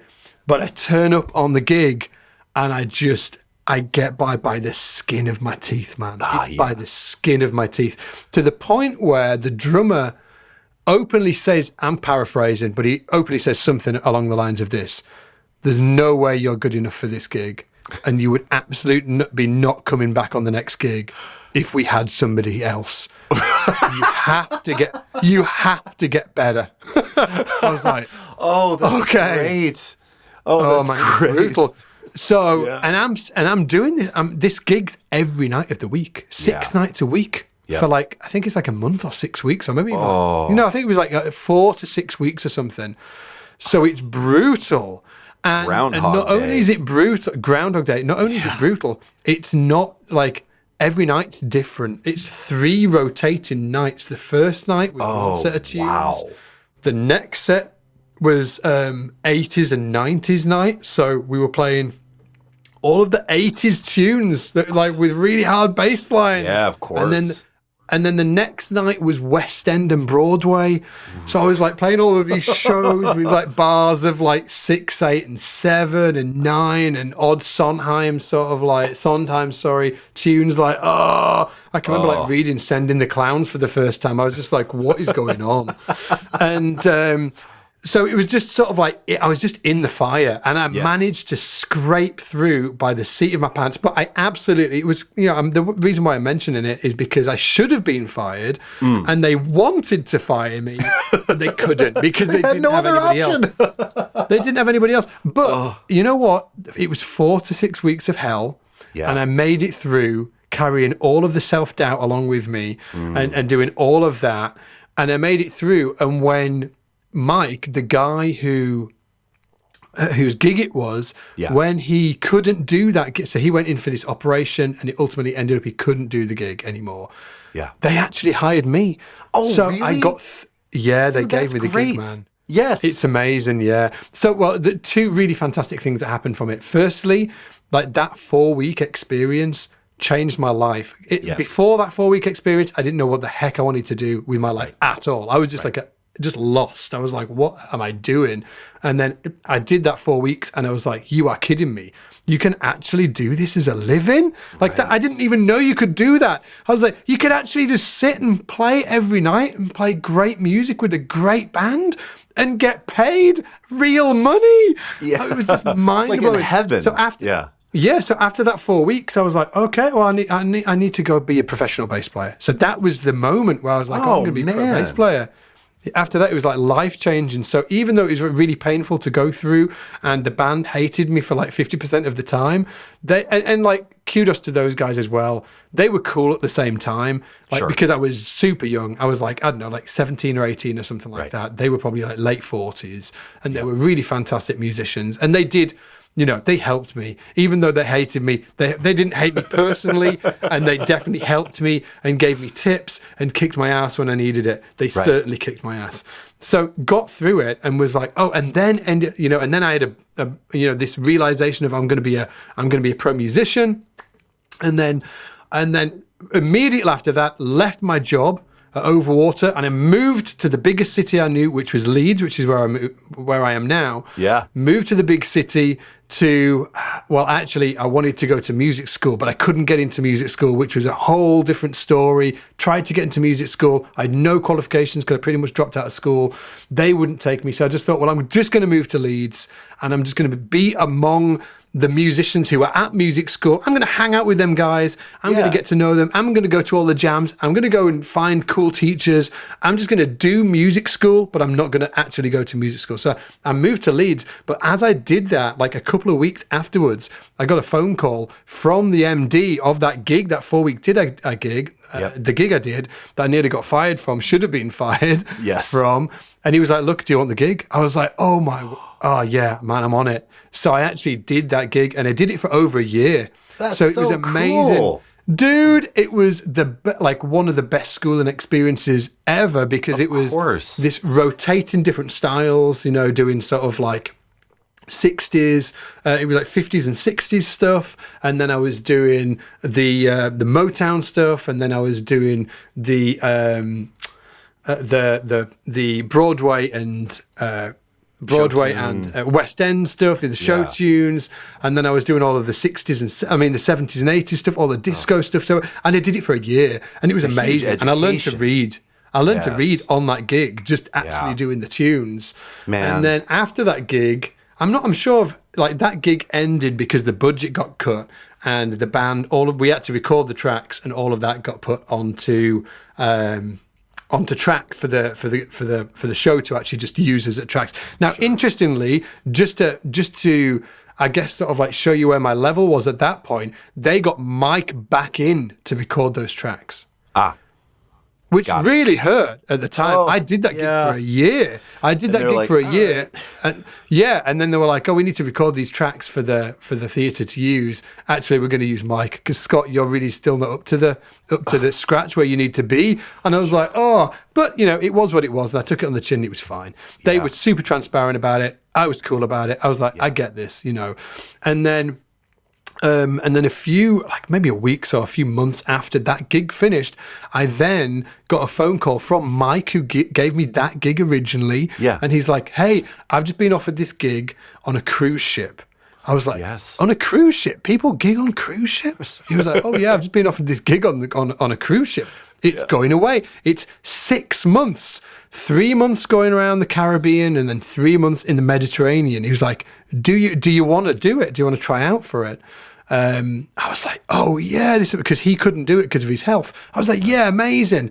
Oh man, this was just like the worst experience. I went down to, this is my third kind of sort of like second should have got fired experience, but third, we're looking at my list here. Yes. It's the third on the list.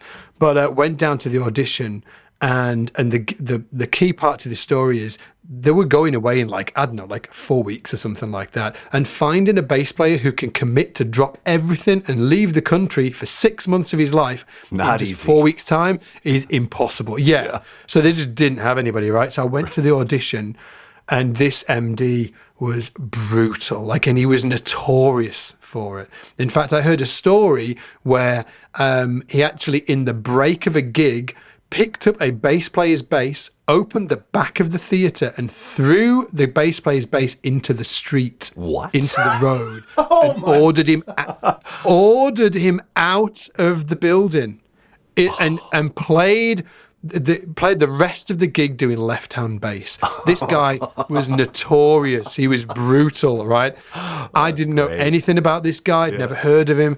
I turned up at this gig. The guy's like, okay, what standards do you know? I said, what's a standard? Not a great start, right? No. So there's me in this rehearsal studio, all of the band's there, and they're just sitting here listening to this. I'm like, Yeah. What's a standard? He was like, a jazz standard.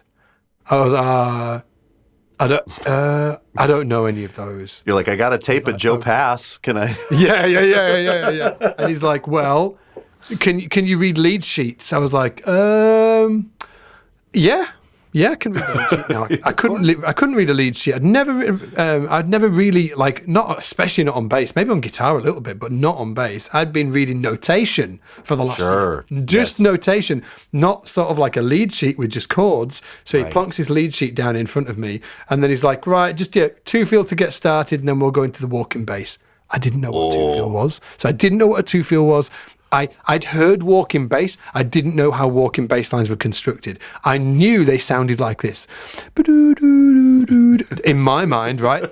So the band started. I kid you not. This is what they did. 1, 2, 2, 3, 4. And I just started playing chromatic lines on the bass. I didn't know what to do. Dude, I didn't know what to do. Yeah, just around randomly. He just stops the band. He's like, what the fuck are you doing? Yeah. I'm like, and he's just, I don't even get to respond. I'm like, he's red. His face is just red with anger. Like, how dare I come and waste everybody's time? Yes, and he actually tells me this later on. He just roasts me, man. Yeah. He's like, well, do you know how to play a bossa? I'm like, what's a bossa? A bossa nova, he shouts at me. I'm like, no.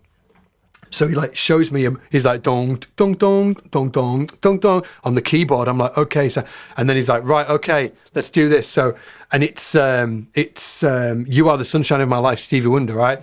You are the sunshine of my life. And it's a bossa vibe, right? Just goes into it. Oh man, it was so bad. It just comes to a car crash. I'm just all out. I can't read the lead sheet. I've learned a bossa 30 seconds ago. I have no idea what I'm doing. Yeah. Dude, he basically just orders me out. Yeah. He's like, and then he tells me I've wasted everybody's time, and he's like pointing. Everybody's just sort of like deadly quiet. They're Get in the car. Yeah. I have to lift. I can remember lifting my stuff out of the.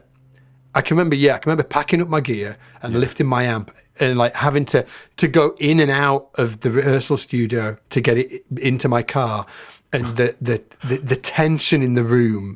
As you come back in, so you had to make more than one trip. Dude, yeah, just like, man, no, awful. So I'm like having to go back in and back out of this bloody rehearsal room, and I get in the car and I drive. It's like an hour and a half journey home. Oof. And I get home and I can't remember if I cried. I think I might have cried in the car. Like I was just broken. It broke me, man. Yes. It broke me. That experience was by far the worst experience of like getting fired that ever been going through. And I'm like, and it was a compounding of all of these things that I didn't have the skill set needed at all. I had just said I'm going to go do it, so I just sort of like fake it until you make it mentality got me in trouble this time. Yeah, right. And he was an ogre. He was just like a horror of an MD. I mean, it was just all of these sort of like the stars. You know, people say the stars aligned. Well, in this case, they all misaligned all at the wrong time, right? Right. So I just ended up. So anyway, so I think I did cry in the car on the way home, or just I can remember just feeling tortured from this experience. Yes. And I got home and I walked into the house and the phone's ringing. I pick up the phone and it's the MD. Oh. And he's like, "We haven't got anybody to go on this cruise." He said, "So if I don't send you, I can't send the rest of the band, and everybody's going to be out of 6 months of wages because of you." I love that he puts that on you. Oh yeah, puts it on me. It's obviously my fault, right? Yeah, right. And he said, "So you're going with the band," and he said, "But don't be under any illusion that you are going to stay on this ship." He said, I'm expecting you to be sent home in the next few weeks." He said, "But I need the band to get out there and get on this ship, and then I'm going to figure it out once you're on there." So I was like, oh, shit. So check this out.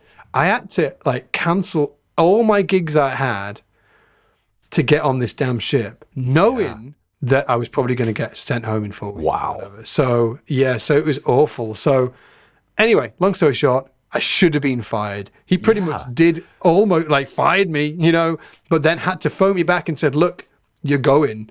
Even though we're going to fire you on the actual gig." He was like, he fired me ahead of time. He was like, "I'm sending you out, but I'm firing you." You know what I mean? He pre-fired you. He pre-fired me before I was on the gig. And I get out there, and honestly, I just went into learning overdrive and just figured it out. I just figured it out. I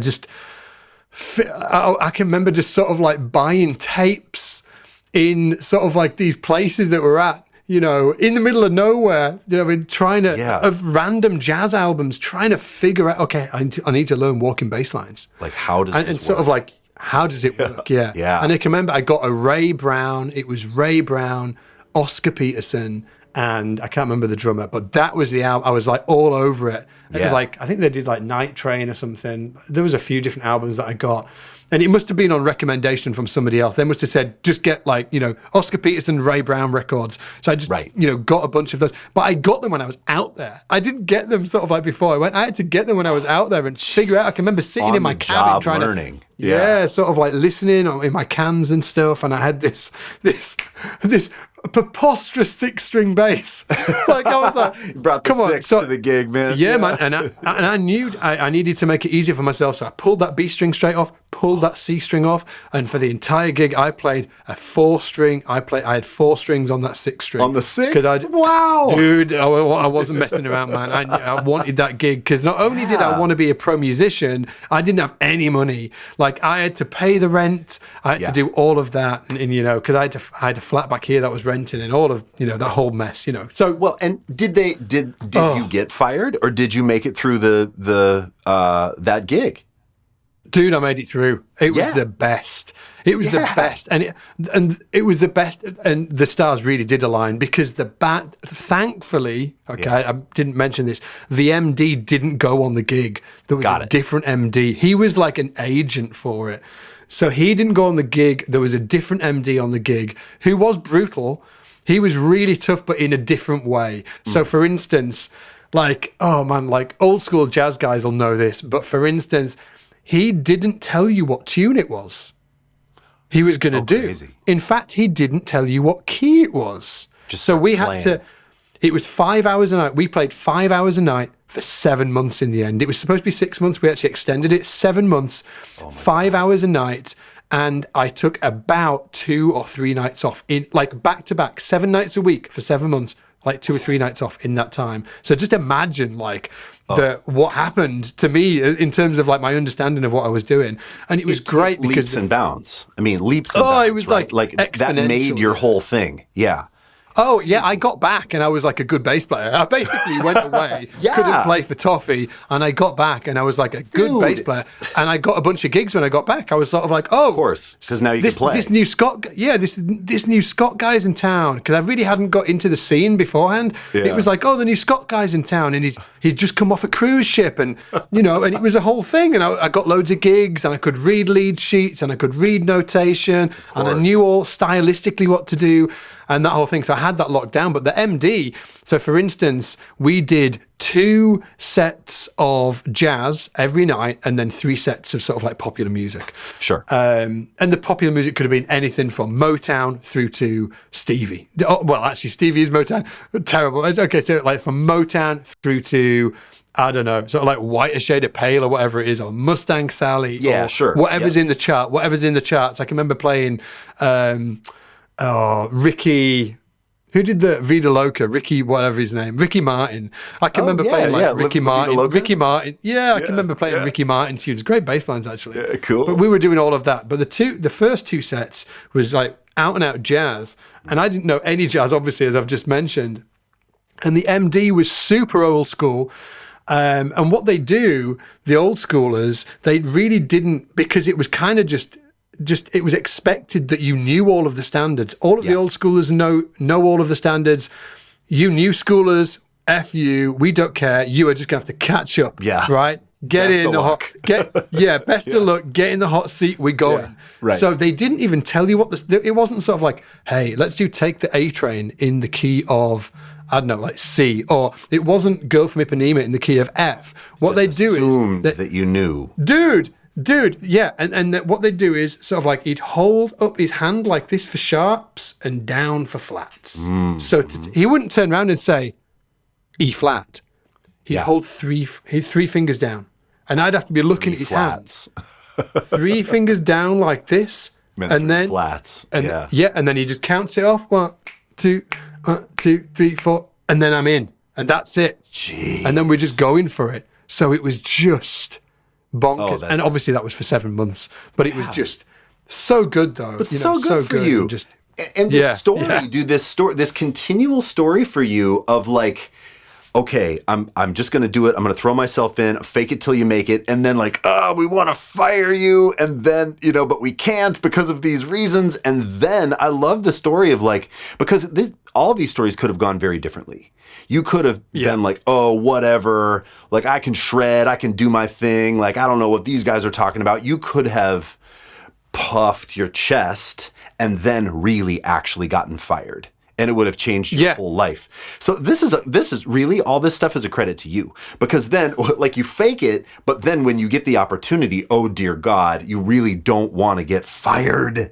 So you're going to put in the work to make the thing happen, right? I mean, like, that's what I'm hearing from all of this is like, okay, I got the gig, and like, oh, I wasn't ready, I hadn't done it, I faked it, oh no, I'm gonna get fired, and then like, but I have a chance to not get fired. And then because of that work that you did, that changed everything. That's cool. That's really cool. I kind of sort of like have that in a strange kind of sort of like baked in philosophy in terms of just dangling over the cliff a little bit too far. Like I'm into that just as a kind of sort of like a, I guess, baseline of where I am comfortable on that. I'm in general, I'm kind of like comfortable sort of like dangling over that cliff, like maybe a little bit too far. And 2 things, what I would say is, firstly, if anybody's thinking about doing this, like metaphorically speaking, you were definitely going to get punched in the face. Yeah. So like it's not the easiest way. It's not the easiest way. It's actually sort of like pretty gnarly. And hopefully, me speaking about that last experience, and I think on that last experience I was 21, so it's like obviously over 20 years ago. Yeah. But it was brutal to go through that, but it was something great happened on the other side. And it might not have, but would I have done it again? I think I absolutely would have. Yeah. There has been one time though, only once ever, that that I didn't do it. I didn't dangle myself over the cliff. And it was a great opportunity, but I said no. And I can remember that because it's not like me to say no to anything. It's sort of like, I am definitely sort of like of that genetic makeup of, I get offered opportunity. There's no way I'm going to be able to do this. I'm going to do it anyway. I'll just try and do it. Okay. But one time I actually did. I didn't do it. And I got offered a gig doing a West End show as a sub for somebody. And the gig was, well, I guess the backstory to this is important as well. Over the sort of like 6-month, 12-month period beforehand, I'd not been doing many reading gigs at all. I'd been just sort of like, you know, doing the jazz thing, doing a lot of that, and really focusing on that part, that, you know, that area of my playing. And somebody called me offering me a sub gig in the West End, and it was some kind of, it was one of the big gigs, and it was, I can't remember what it might have been Greece or something like that. It was like really bass heavy. Yeah. I can remember just thinking, oh, and I can remember exactly what he said as well. Yeah. He was like, because it's a constant, I need a sub for like, when it was something like 3 or 4 days time. It was like 3 or 4 days time, and it's this gig. He said the bass chart is so awesome. He said it's ridiculous. And in my mind, I was like, yeah, dude, I know what that means. It means the bass chart is ridiculously hard, and there's nowhere to hide. So I was like, right. Yeah, right. And actually, and being sort of like, I guess sort of like with me, like personally knowing myself, I was like, I didn't give him the answer right there and then because I wanted to say yes. I actually said, sure, I'm going to check my diary. Let me call you back. So I like put my phone down, and then I sort of like mulled over it for 10 minutes. Yeah. And I really wanted to do it. I really, really wanted to do it. I really wanted to just go for it. Yeah. And I thought about all of them times in the past that I'd just gone for it and it had been fine. Yeah. But in this specific one, I was like, look, if I mess this up, it's not going to end well. Yeah. It's, you know, these opportunities of doing that thing, you know, don't come around all that often. So if I mess this up, like I have messed up stuff in the past, this is one of the times where it might affect something. So something bigger.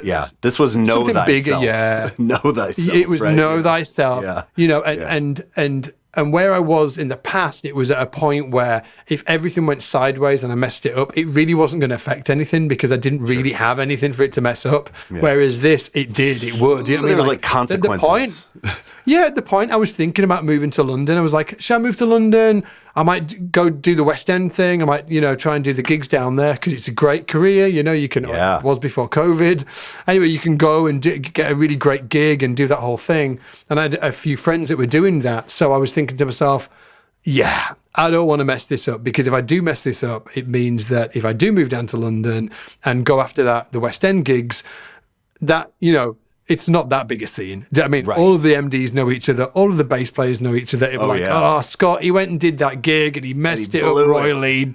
He blew it. I mean, don't get him. So, the reason why I'm mentioning that is because I think that the context changes. So I think that it's cool to be comfortable in dangling over that cliff, but sometimes just be aware of the different contexts surrounding it as well. Very true. Very true. Good advice, good sir. I feel like I've sort of like had a confessional. Oh, it's so good, man. It's so good. I mean, the thing about the fake it till you make it stuff, and then when you're given that opportunity to then salvage it that's actually a huge gift. Like that process, fake it, fired or almost fired, or like, oh, we should fire you, to then, but if you work really hard, you see this window to like, that's the growth. That's something that I think everyone needs. I mean, I've told the story before, maybe in a mentor seminar and, you know, on Instagram, but my first session in Minneapolis, I'd worked with a producer with my rock band. We went into the studio and we were doing stuff, and I had a Billy Sheehan attitude bass. Like, and it should have been a P bass, but I was like, this is better than a P bass. This is like the P bass hunter, you know. Dude, that's where I was. Outputs, dude. Yeah, you know. And I remember the producer, who's a dear friend of mine now, named Matt Kirkwald, was like, okay, you know, and he knew who I was, but I was mid-20s at this point, and he said, we got halfway into the day, and I'd done a couple tunes, and they'd gone okay. It was like a fiddle player record, but it was like pop, but kind of leaned like Americana folk. And we got to this tune where he was like, "Hey man, let's do like a McCartney thing in the bridge." And I was like, "Mark McCartney, got it." And he was he's like, Yeah. He was like, "Paul," and I was like, oh, I'm so sorry. And I honestly think I was thinking Mark McGrath from Sugar Ray. Amazing. And then I said, "Oh, Paul," and he was like, "The Beatles." I'm like, "Of course, yes, the Beatles, the storied, yes." And then all I knew was, because I just, my parents liked the Beatles, but to me at that time, honestly, the Beatles just felt sort of like fuddy-duddy. I was not a cool musician that loved the Beatles at that moment. And he just said, let's try it. You know what I'm talking about. I'm like, "Yeah, of course, of course I know," and I just knew that kind of McCartney played up high, Yeah. That's all I knew. Yeah. And he played it, and I was like, I mean, just played this, just crap. And he stopped, and he said, "Do you know what I'm talking about?" And I said, "Yeah." Oh, God. He's like, "Let's try it again." And I screwed it up again. And then he said, "Okay, here's the deal." He was like, "Let's be done for today." And I said, "Okay." And he said, "I want you to go buy Beatles #1s, like box set or the double CD or whatever. And I also want you to buy Hitsville, USA, which was a Motown box set." He's like, "And I want you to learn a bunch of songs off of both of those things. And then call me back. But don't call me until you do." And I said, "Oh, Amazing. Okay." And he goes, "Okay, we're done." And I was like, "What?" And he was like, "Yeah, just you head on out." And I remember, man, I packed up all of my stuff and I brought it out to my car and I wept. I got it into my car. Oh, did you? Yeah. Cried. I just held onto the steering wheel and cried. But I went and got those two things. I went and got the Beatles #1s and I got the Motown and I learned that stuff. And then we ended up working together again, but it was so painful. And, he could have just said, "I'll see you later," and not given me the gift of, "But there's a way back in." He said, "We're done. Yeah. You're not ready." I wasn't ready. He's like, "You're not," he didn't say it, but that's what he meant. "You're not ready to do this. You need to go through these steps in order to get ready. After you do that, maybe you'll be ready." And I was actually just on a session with him recently, and I told that story in front of the whole session, and he was like, "I did?" He's like, "I did that?" I'm like, "Yes, and it changed my life, dude." Like, so that stuff is amazing. It's just amazing to go through those things, and they hurt so bad in real time, but they're so good for you in the long run. If you do you've got to be willing to eat shit. Yes, you do. Yes, you do. You have to. Like, I think that it's part of it, isn't it? I think that you've just got to be willing to eat shit. And I think that, and know that there's sort of like big life lessons coming out of it somehow, even though at the time it hurts like hell. And I think that, like, part of it, like, I do wonder, obviously, because I'm in the education game, and I think about music college a lot and who I saw going through music college. Yeah. How it must have been hard for them, because I think that there's a lot of self-doubt in those particular spaces. Right. I mean, like a load of kids all trying to be good at this one thing. Right. And something that was apparent, like when I was down hanging around Leeds College of Music, is the amount of people that going through music college and this tiny amount of people coming out and being able to actually sort of like play.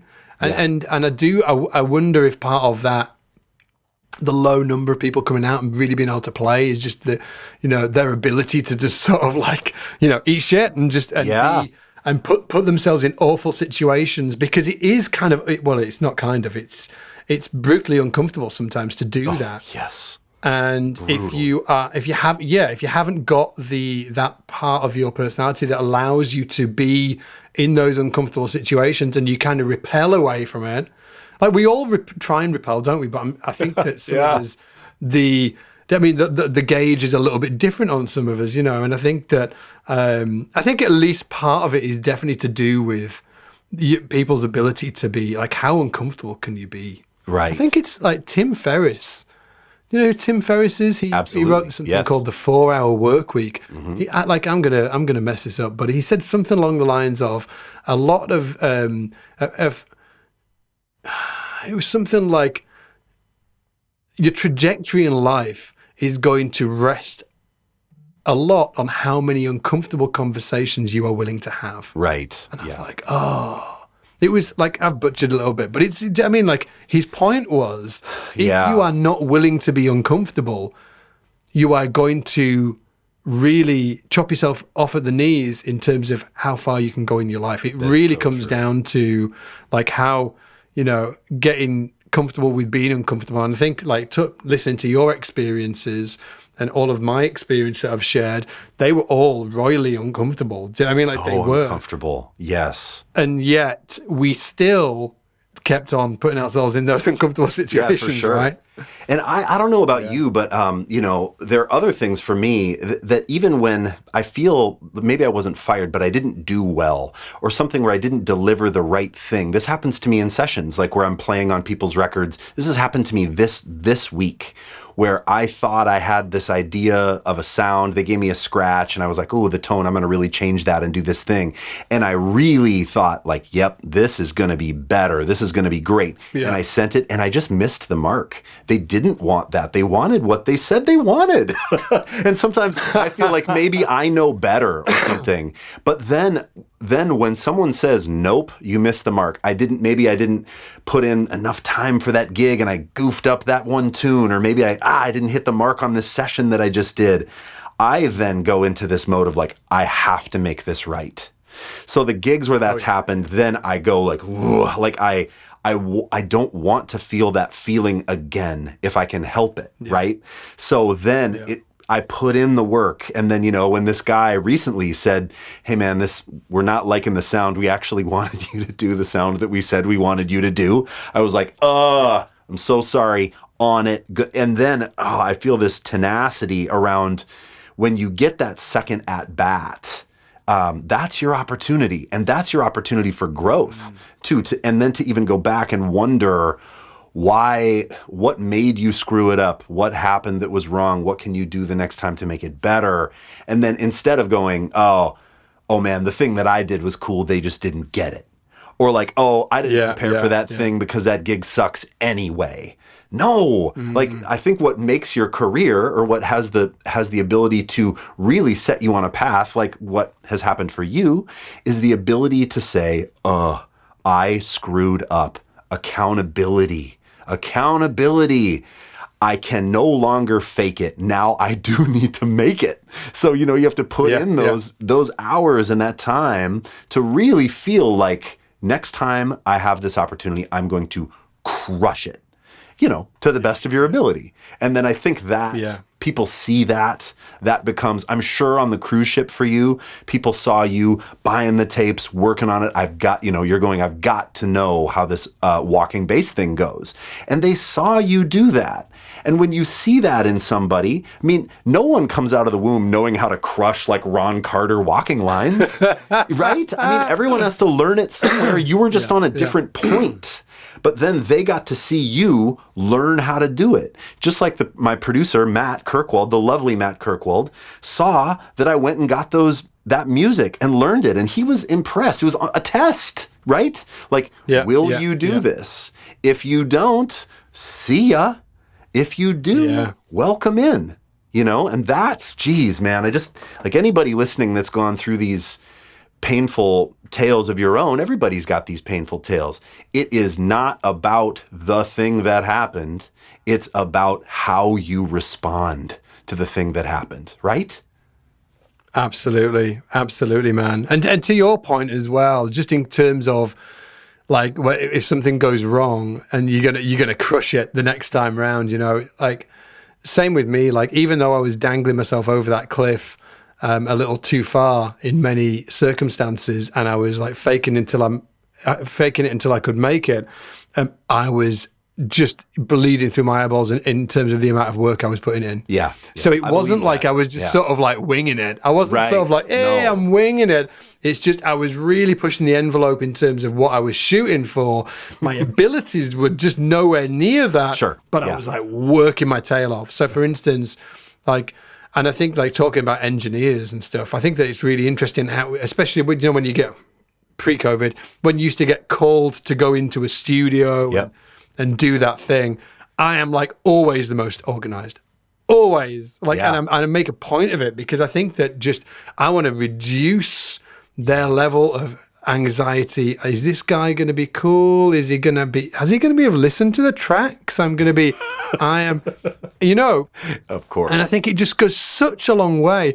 And somebody that taught me, this sounds really basic, but it you know, it was huge for me. Yeah. There's a great drummer from the UK who does he's done a bunch of shows and stuff like that called Dave Keach, and like fantastic MD actually. Have you got like good drummer MDs out there? Like, oh, there's some great drummer MDs over here. The one that comes to mind for me in Minneapolis is Michael Bland, who was with Prince. He was the drummer in the New Power Generation, and he is a force to be reckoned with. And just incredible. Did he do sort of like, or did he do the arranging as well?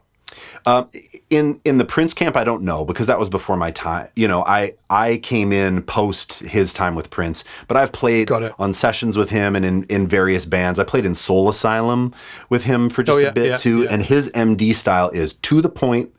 And, I mean, he has perfect pitch too, and he's listening to everything simultaneously. I'll never forget, he has been the only person that has ever critiqued how I approached chords. So G, boom, boo, doo, doo, doo, to C. He would stop the band. I would go G, G, G, A, B, C, right? And he would go, hold up. And he'd go, Allison. He's like, you're getting to that C from a B, man. I hear that. You need to be getting to that C from a D, man. That's not the line. The line you're playing is not the line. He'd go, you need to be going, ba, ba, ba, beat up. You hear the D? Yeah. I was like, yeah. He was like, okay, get it together. And I was like, whoa. And it was the first time for me that I understood all of this matters. Not just the chord. I used to think that how you got to the chord was your artistic interpretation, and a lot of times it is. But I was playing the Soul Asylum gig. We were doing a record from start to finish, Grave Dancers Union, that's got, you know, Black Gold and Runaway Train, and he was very, very concerned that I would play the identical line. And I was like, oh, I know these songs, but I can kind of move around a little, and he... you know, and he would go, get it together, man. Get it together. And I go, love it. But yeah. So anyway, that is our great, the great Michael Bland in Minneapolis is our like drummer MD to aspire to, you know. But yeah, we've just got a few like great drummer MDs that just come to mind. I'm just like, oh man, and you just don't expect. And the one that's like Dave Keach, he's just a great arranger as well. Like he'll arrange like strings, and he'll arrange sort of like orchestral stuff and choirs. I'm just like, oh. Anyhow, he gave me a tip because I played with him, you know, extensively over like 3-4 years, and he always knew the gig better than anybody else. Yeah. And you might be thinking, well, because he's an MD, but this is when he wasn't an MD, or you know, he wasn't. This is before he really sort of like got into that role. Which ultimately led to him obviously always being the MD on everything. Yes, of course. Exactly. So he just always knew the gig. And I asked him about it once. I was like, how come you know the gig like better than anybody? Always, on any gig that I do with you. Right. And he's like, oh, well, when I'm preparing for a gig, I know this sounds stupid simple. When I'm preparing for a gig, he said, the only thing I listen to when I'm in the car is the tunes to the gig. Sure. He said, that's it. He said, all the time. He said, whatever gig I'm driving to, if I've got a like something coming up like a week from now, and he said, no, I need to learn them tunes. He said, I'm just listening to them tunes. It's just all the time. Coming in. All the time. He said, he said, it's just, I'm listening to them constantly. I'm not sort of like thinking, oh, I want to listen to that cool solo that Weckl played on whatever. I'm not listening to sort of like, I mean, I'm not geeking out my favorite drummers. The only thing I'm listening to is that thing. And he said, and just by doing that, he said, when I get to the gig, he said, I just know it. He said, I just know it. And I know it so well he can that I hear don't really it coming from a mile away. The whole thing. Yep. And for him, the reason why I noticed it as well is that even when he wasn't even like, acting as an MD, he just hugged the band and brought you with him. Yes. He just everything, because he knew the song structure so well. Yes. There was just no, like drummers can just they can just set things up perfectly, can't they? Yeah, where they're leading you with a fill, they're saying, here comes the bridge with a fill, or... Yeah, he was just like one of the best I've ever played with at doing that. He could you could almost play with him and not know the tune, and he'd just sort of like take you with him, do you know what I mean? Oh, and it was just great, and he just gave me that little tip, and it really, it was just, like a simple little hack. Whatever you're listening to, if you've got something you're getting, you're trying to get organized for, and you're trying to learn the material, just only listen to that stuff whenever you're in the car, whenever you're on the Peloton, Alison, or whenever you're on whatever. Just get the tunes on. Yeah, that's great. It reminds me too. Check this out. 15, my mom is taking me to this jazz festival. My mom is so supportive of what I do, which has always been so good. She used to take me to this jazz festival. I got to see Diana Krall when she very first started. And do you know Diana Krall? Canadian singer, songwriter, jazz pianist, married to Elvis Costello, just the coolest. Elvis Costello, dude. Yeah. I mean, the coolest rock and roll jazz marriage of all time. But we went to a master class of hers, and she played, and I was arrested by she was so talented and so young at the time. She was very first starting. She was in her 20s. I was 15, and I remember thinking, oh, jazz singers are old. They're all old. Ella, Billie Holiday, all the jazz singers I knew were old. And then this 20-something woman walked on stage and crushed, and I will never forget. Someone asked her so I was paying attention because this was a new experience for me. And someone said, who's your favorite bass player? It was a Q&A. And she said, Ray Brown. Yeah. And everyone said, oh yes, Ray Brown. And then they said, why? And she did a thing that changed my life. She said, because when Ray is on my gig, I just go, and she sighed. And I went, oh, I want to make somebody do that. I was like, what is that? And I had been in rock band, my own rock band mode. But when she sighed, and then she said, it's everything. She goes, it's the way he walks into a room. It's the way that I feel like I can make a mistake and it won't throw him. It's the way he knows every standard and every key. It's his time. It's his demeanor. It's everything. When Ray's on the gig, I just know that it's cool. And I thought, whoa. And so for me, it was the beginning of taking seriously this idea of what does it mean to put other people at ease on a gig or in the studio. So, you're talking about that in terms of coming into a studio prepped, learning the tunes. I remember Sean Hurley on an interview with you talked about if someone sends you music, learn it, chart it, because that's what you're going to be doing. Don't show up and just, play it. I haven't heard it yet. Make that situation feel so comfortable. So what it is for me, what I've decided it is it's about doing the work on the front so that when you get to the gig, the studio, the airport, you're not going, where's my boarding pass? Oh, what does this do in the bridge? Where does this go in the bridge? Hey, can anyone give me numbers for the bridge? No, that stuff is gone. That stuff is long gone and been internalized. And instead, you're asking about their kids. You're talking about what movie you're going to watch on the plane. You're in the life. You're in life. You've not done it exactly. You've done the work. Right? You've done the work. You can talk about the kids and you can chill and you can have a laugh about whatever. And then when it comes to the gig, you're just going to absolutely nail it to the wall and be really confident about you doing it. I bet you've prioritized that vibe going on, man. What's that? I bet Pino's got that. I bet Pino's got that vibe going on. He has to. He has to have that thing Yeah. going on. I mean, to get the work and play with the people that he does, he's not a whatever, wing it. I mean, he's listening, he's preparing, he has to. I mean, and so that for me was a huge to hear her talk about Ray Brown. It changed my life. I was like, oh, I want to be that. I want to be someone that someone can count on musically, and personally in those environments. I'd like that to be a part of my career. Versus, because I was just like, I'm going to play my riffs before that. I'm going to do whatever. And people are going to think, got the altitude bass. Yeah. Just being like a bad Billy Sheehan impersonator, just bending on those scalloped frets, dude. So I mean, that was a huge, huge wake up call to me of like, oh, it's more than just shredding licks. And it's even more than just being a solid player. It's like, the energy, going back to the top, talking about this energy that you bring into a room. It may not always be the right energy, but I want to bring a vibe into a room that isn't going to make people start to worry. Oh God, does Ian know the tune? Like, is he just going to tank this thing? I want people to think like, oh, do you know what, he's on the gig. What's that? Like, do you know what, man? Yeah. I think that, I'd love to speak about this, but we're coming up to 2 hours. Yeah, so, I know. So let's cut it here, but then we can talk about it. I don't think we've actually talked about this thing, but when you were talking about Ray Brown and why Diana Krall felt, that it was her favorite bass player, it sort of like decreased her anxiety about anything, made her feel really comfortable, that whole thing.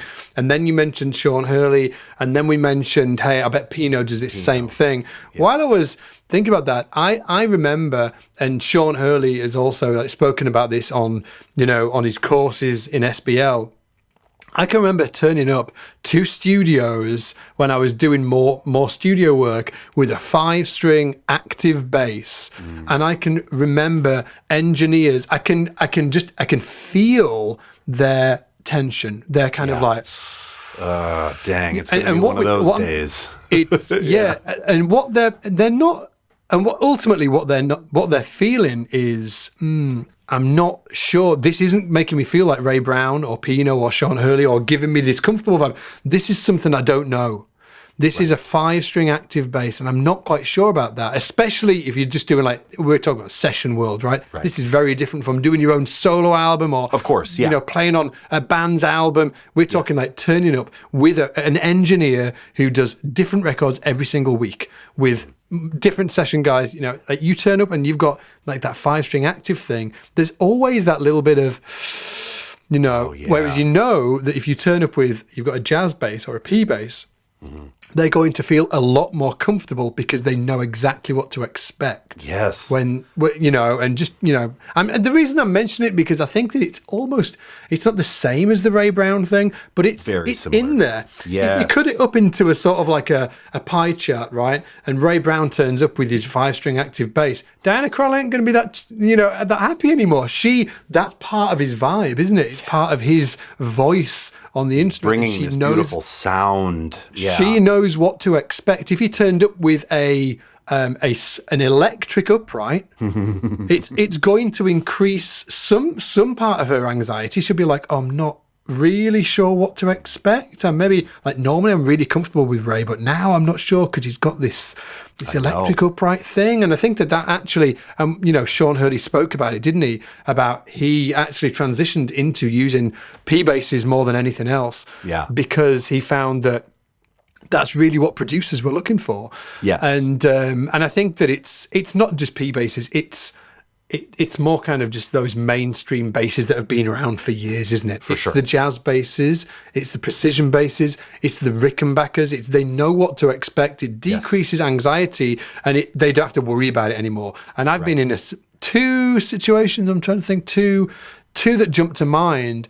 Where, like, one recently actually on rehearsal, but let's push that one aside. 2, like, when I was working in London, when I've gone to the session and they've asked me to play the P bass. Oh no, actually, one was a P bass, one was a jazz bass. They were both in the studio. I turned up with my active 5-string, and they were like, that's great. Can you play our bass? And they actually gave me, in one instance it was a P bass, and another instance it was a jazz bass.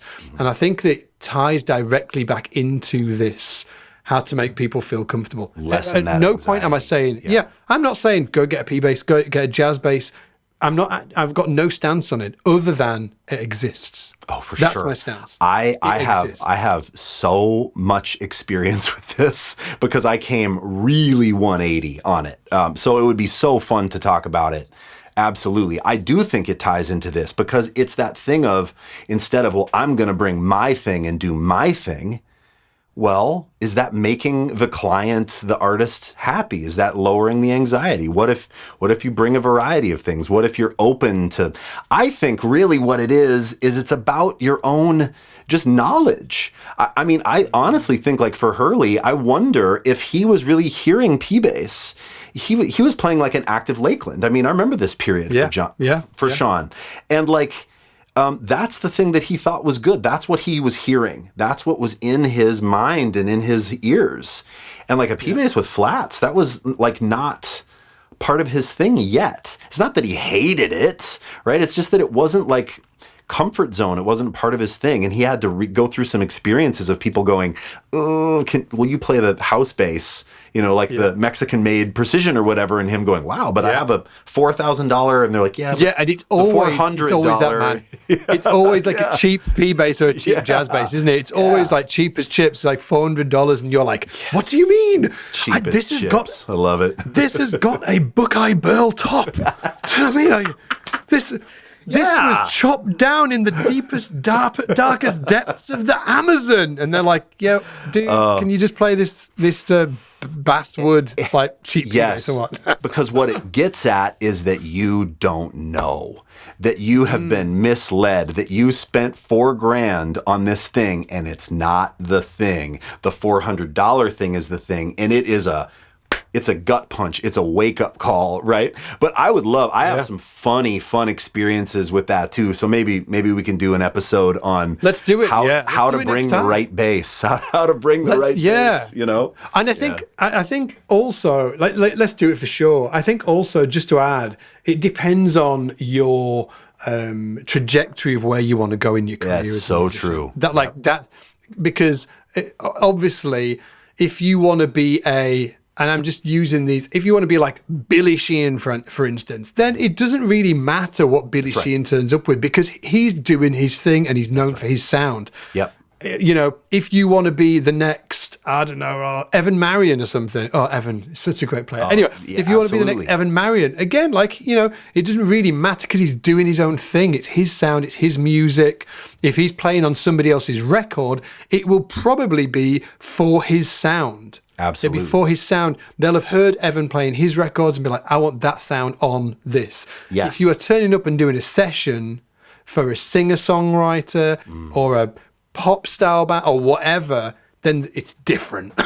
Very it's different. Very different. Yep. Very different. You were there somebody is standing in their beautiful living room and they're looking at the wall and they're thinking, I want this to be an off-shade grey. Yeah. I want it to be an off-shade grey. And your job is actually to turn up and paint it the off-shade grey. I mean, it's not to come and squirt sort of like, you know, yellow on there or sort of like some cool sort of like, it's just to come up like in a utilitarian sort of way and just do a great job of that thing. And actually, Pino does a great job of that. Like, he does. I'm not sure that I could listen to a record and hand on heart tell you it was Pino playing. I know what you mean. I honestly couldn't. Like, I'm trying to think in certain circumstances. I think sometimes with his fretless playing, I think he has figures like the Paul Young stuff, and then the stuff that he did then with Don Henley. Because of the Paul Young stuff, I go, ooh, I wonder, like New York Minute by Don Henley. I go, oh, I remember hearing that and thinking, I wonder if that's Pino. But like once he went kind of P-bass and the D'Angelo, John Mayer version of Pino, I know what you mean. Like it could be 100% agree. Yeah. Like it the stuff that he did earlier with the fretless, with Gary Newman and stuff like that. Yeah. He was kind of at the cutting edge, and they were. You could tell that compositionally, the engineers were kind of sort of like, or the producers were really trying to feature. He was like leaning on whole, it. Yeah. yeah, they were leaning on his kind of individuality in terms of his voice. But when it came to definitely like the D'Angelo, and this is obviously not taking anything away from Pino, I just think it's not as obvious. It's like, it's maybe obvious that it's a P bass. It's obvious that the lines are great. Right. Like, but if I listened to that John Mayer trio album, would I have been able to tell it was Pino if I hadn't known? I'm not sure. I would have definitely known it was a great player. I would have definitely known it sounded amazing and it was a P bass. I'm not sure I would have known. Whereas on the flip side, if I listen to an album and it's got Billy Sheehan on it, I'm like, it's Billy Sheehan. You know, it's just so obvious. It's so and true. if I listen to a solo from Rich Brown, I'm like, well, it's Rich Brown. Do you know what I mean? Just, for sure. It's just got their thing. So I think that it's just an interesting topic, I guess. Interesting topic. Yes, absolutely, man. Should we cut it there, dude? Let's do it. Let's do it. Let's do it. If you're listening, we're now on Spotify. We are. We're on Spotify. Hey. Yeah, go check us out on there. Give us a review. I don't think you can review it on Spotify. I think you can review it over on iTunes. If you review it, it really helps us get the word out. And also, out of everything we could ask you to do, this would probably be the most... The coolest thing that you could do for us is just like tell other bass players and musicians. Oh yeah, I love that. Yeah, that would be the best. That would be the best. Amazing. Just sort of like, you know, if you know any bass players that might be interested, just say, hey, you know, there's these two bass dads, you know, they're mildly interesting. They talk about bass and they talk about, you know, things that might be related to bass and getting fired and all of that fun stuff. You know, go tell them to check it out. But that'd be wicked. Yeah, absolutely. Cool, guys. We'll see you next week. Take it easy. Cheers, everybody.